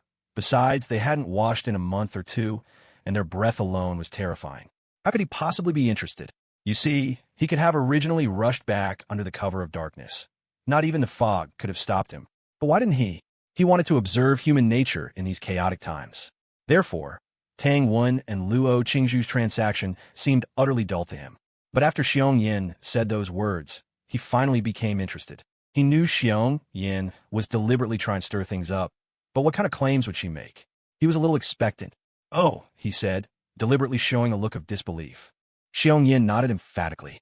"I'll tell you a secret, but you absolutely mustn't tell anyone, or Wang Weiping will definitely kill me." Xiao Ran nodded. "No problem." Xiongyan even glanced left and right, as if to enhance the tense, mysterious atmosphere, before saying, "Didn't you ask before why it's only us on the entire farm, with no other personnel?" Actually, there were a few service staff. At first, everyone got along quite harmoniously. But later, when they realized the natural disaster wasn't going to end and rescue was nowhere in sight, Wang Weiping, using the excuse of saving food, strangled these service staff one by one. One of them, a supervisor, was quite young and very pretty. Before she died, Wang Weiping forced himself on her. Her screams were horrific. Listening from outside, it sent shivers down our spines. But none of you tried to stop him. So, killing people to save food was your consensus, wasn't it? That's why you just watched Wang Weiping commit murder. No, no, no.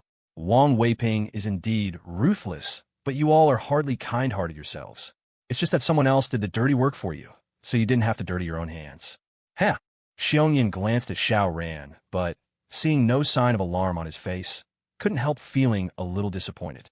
She continued, when times were normal, Wang Weiping, relying on the fact that he's the boss's brother-in-law, often harassed female colleagues of the company. Now that there's no law and order, he's naturally become even worse, completely unrestrained. The women here, she stopped herself, then gave an awkward laugh. Xiao Ran, however, sensing some gossip, asked, he didn't spare even you, did he? Xiao Yan's face flushed red, then turned pale, but in the end, she actually nodded. He threatened that if I didn't sleep with him, he'd kill me and old Lin. What could I do? Well. Xiao Ran clicked his tongue and said, go on. Hey, don't look so relaxed, like you're just listening to a story. I'm telling you this to make you feel a sense of crisis. Xiao Yan was a bit speechless, but had to continue. Wang Weiping is a lecherous and extremely cruel man. He often acts impulsively, without considering the consequences. People like him are the most terrifying. Brother, your girlfriend is so beautiful. Wang Weiping has definitely set his sights on her. And the key thing is, you have a hovercraft, which allows you to come and go as you please. Do you realize how valuable that is? So, Wang Weiping wants both your girlfriend and your hovercraft. There's absolutely no way you two can coexist. Once he figures out how to pilot the hovercraft, he will definitely kill you and take your woman. Having said that, she gave Xiao Ran a few seconds to think, then immediately struck while the iron was hot. So if you don't want to die, your only option is to strike first and kill Wang Weiping. This last sentence was her true objective. Xiao Ran pretended to think for a moment, then smiled. If that's the case, then I'll proactively give my girlfriend and the hovercraft to Wang Weiping, and even teach him how to pilot it. You probably wouldn't kill me then, right? Huh? Xiao Yan stared blankly at Xiao Ran. Are you even a man? You can actually say something like that? I've never seen such a cowardly man. Having said all this, what more could she say to persuade him? In a daze, she was pushed out the door by Xiao Ran. Are you kidding me? I'm here to watch you all fight amongst yourselves, not to be used as your weapon. Once Xiao Yan left, Tang Wen and the other woman also pushed open the bathroom door and came out. Without giving Xiao Ran a second glance, they walked straight out. This kind of man has no backbone at all. He's more timid than a mouse. How can we rely on him? Xiao Ran closed the door, returned to the bedroom, took off his clothes, and got into bed. He held the fragrant beauty in his arms, and she wrapped herself around him like an octopus. This face, this figure, isn't she much better than Tang Wen and the other two women? However, he wasn't in the mood for that. Instead, he activated his spatial perception to observe. After Xiao Yan left, she didn't return to where the women slept, but instead went into a toilet. The weather was freezing, so the toilets in the rooms had long since clogged. They certainly couldn't do their business where they slept, so one room had been designated as a lavatory. But Xiao Yan wasn't there to use the toilet. She was meeting someone.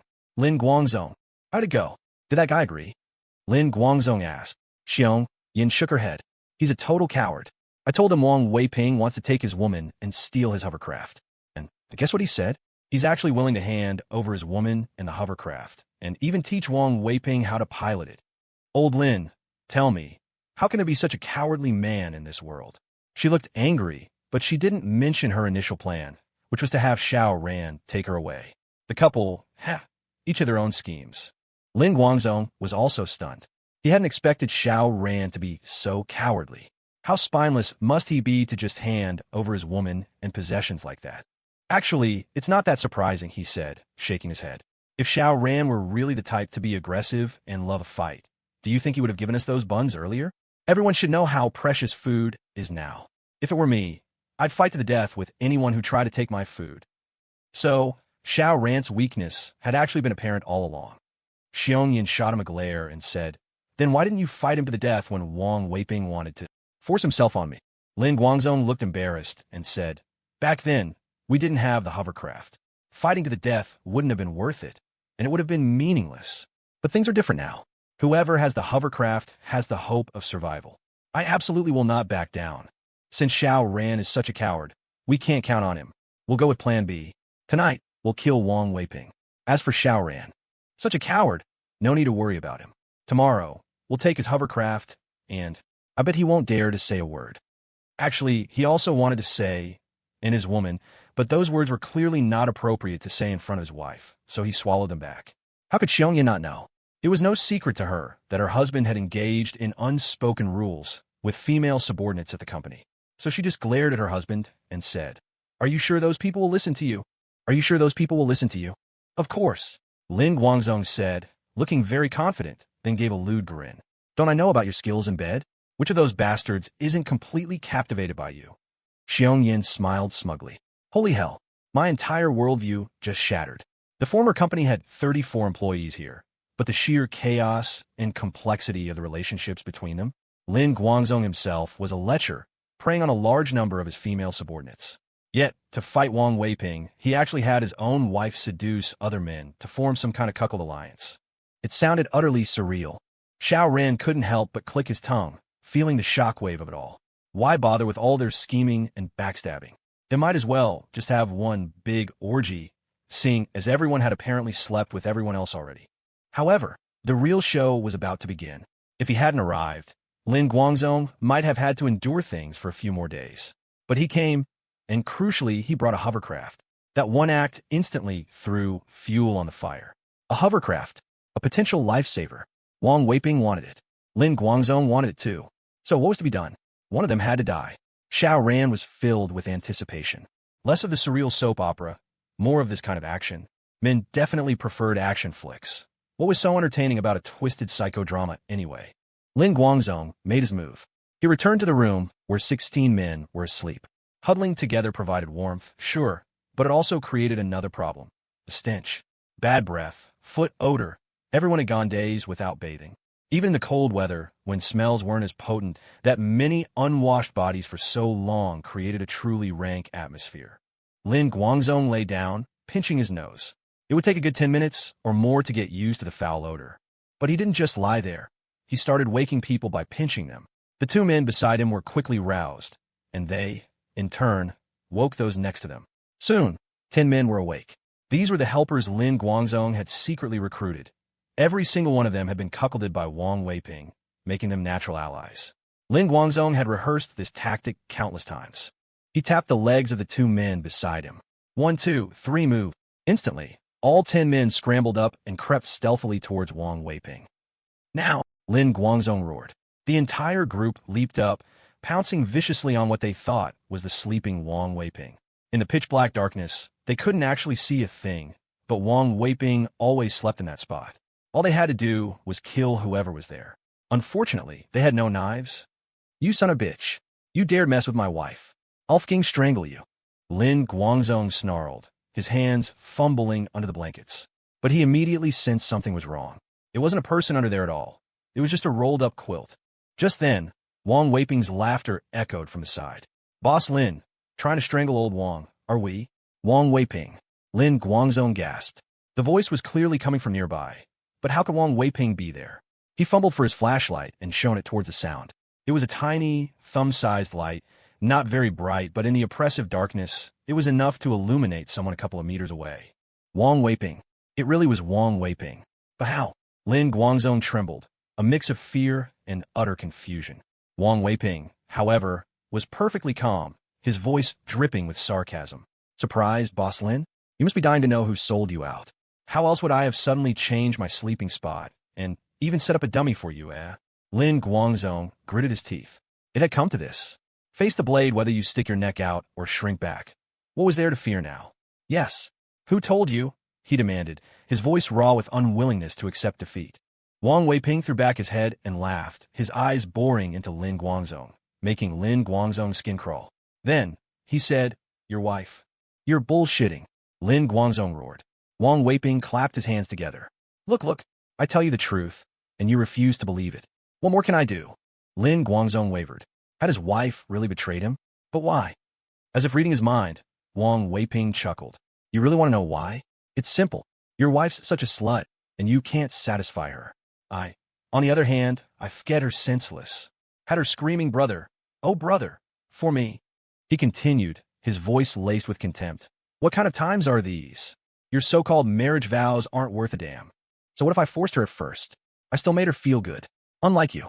You need pills just to get it up, and even then, you only last 5 minutes. What woman would want a pretty boy weakling like you? All show and no go. This torrent of abuse made Lin Guangzong's face burn with shame and anger. Even his accomplices hesitated. After all, as the saying goes, a single cowardly soldier is one thing, but a cowardly general ruins the entire army. With a leader like this, how could their morale not be affected? This was precisely the effect Wang Weiping had been aiming for. Whenever he'd fought in the past, he'd always start with insults to break his opponent's spirit before attacking. It usually guaranteed a win. In a group fight, morale was even more critical and could easily lead to a complete rout. Get them. Kill them all. Tomorrow, I'll lead you out of this godforsaken place. Wang Weiping bellowed, sensing the shift in atmosphere. We have a boat. We can go wherever we want. I'll make sure you all eat well, drink well, and have any woman you desire. Instantly, 5 men roared in response. Though they were outnumbered 6 to 10, their spirit was unbroken. Wang Weiping, fierce as ever, led the charge, rushing straight at Lin Guangzong. Lin Guangzong wasn't about to just lie down and die. The 2 men immediately crashed together, wrestling and brawling. But Wang Weiping was younger, stronger, and no stranger to fights. He quickly gained the upper hand, straddling Lin Guangzong and unleashing a furious barrage of punches that left Lin Guangzong's face bruised and swollen. Losing meant death, and Lin Guangzong didn't want to die. He fought back with every ounce of strength he had. But Wang Weiping soon had his hands around Lin Guangzong's throat, squeezing with all his might, intending to strangle him. Lin Guangzong thrashed like a fish out of water, his hands scrabbling wildly, searching for anything that could be used as a weapon. Suddenly, his fingers closed around a handle. Without a second thought, he grabbed it and swung it desperately at Wang Weiping. A sickening squelch, and blood sprayed. Wang Weiping cried out in pain and alarm, instinctively recoiling. He clutched at himself, his hand coming away wet and sticky with a metallic scent of blood. Looking at Lin Guangzong, the flashlight long since dropped still cast a faint, flickering light. He saw that Lin Guangzong was gripping a fruit knife. Damn it! How could there be a knife here? Wang Weiping couldn't understand. All 16 of them were constantly on guard against each other. Weapons were strictly forbidden in their sleeping quarters. How could a fruit knife suddenly appear? Had Lin Guangzong hidden it? But why hadn't Xiongyan told him? Was that old hag playing both sides? Damn it. Women really couldn't be trusted.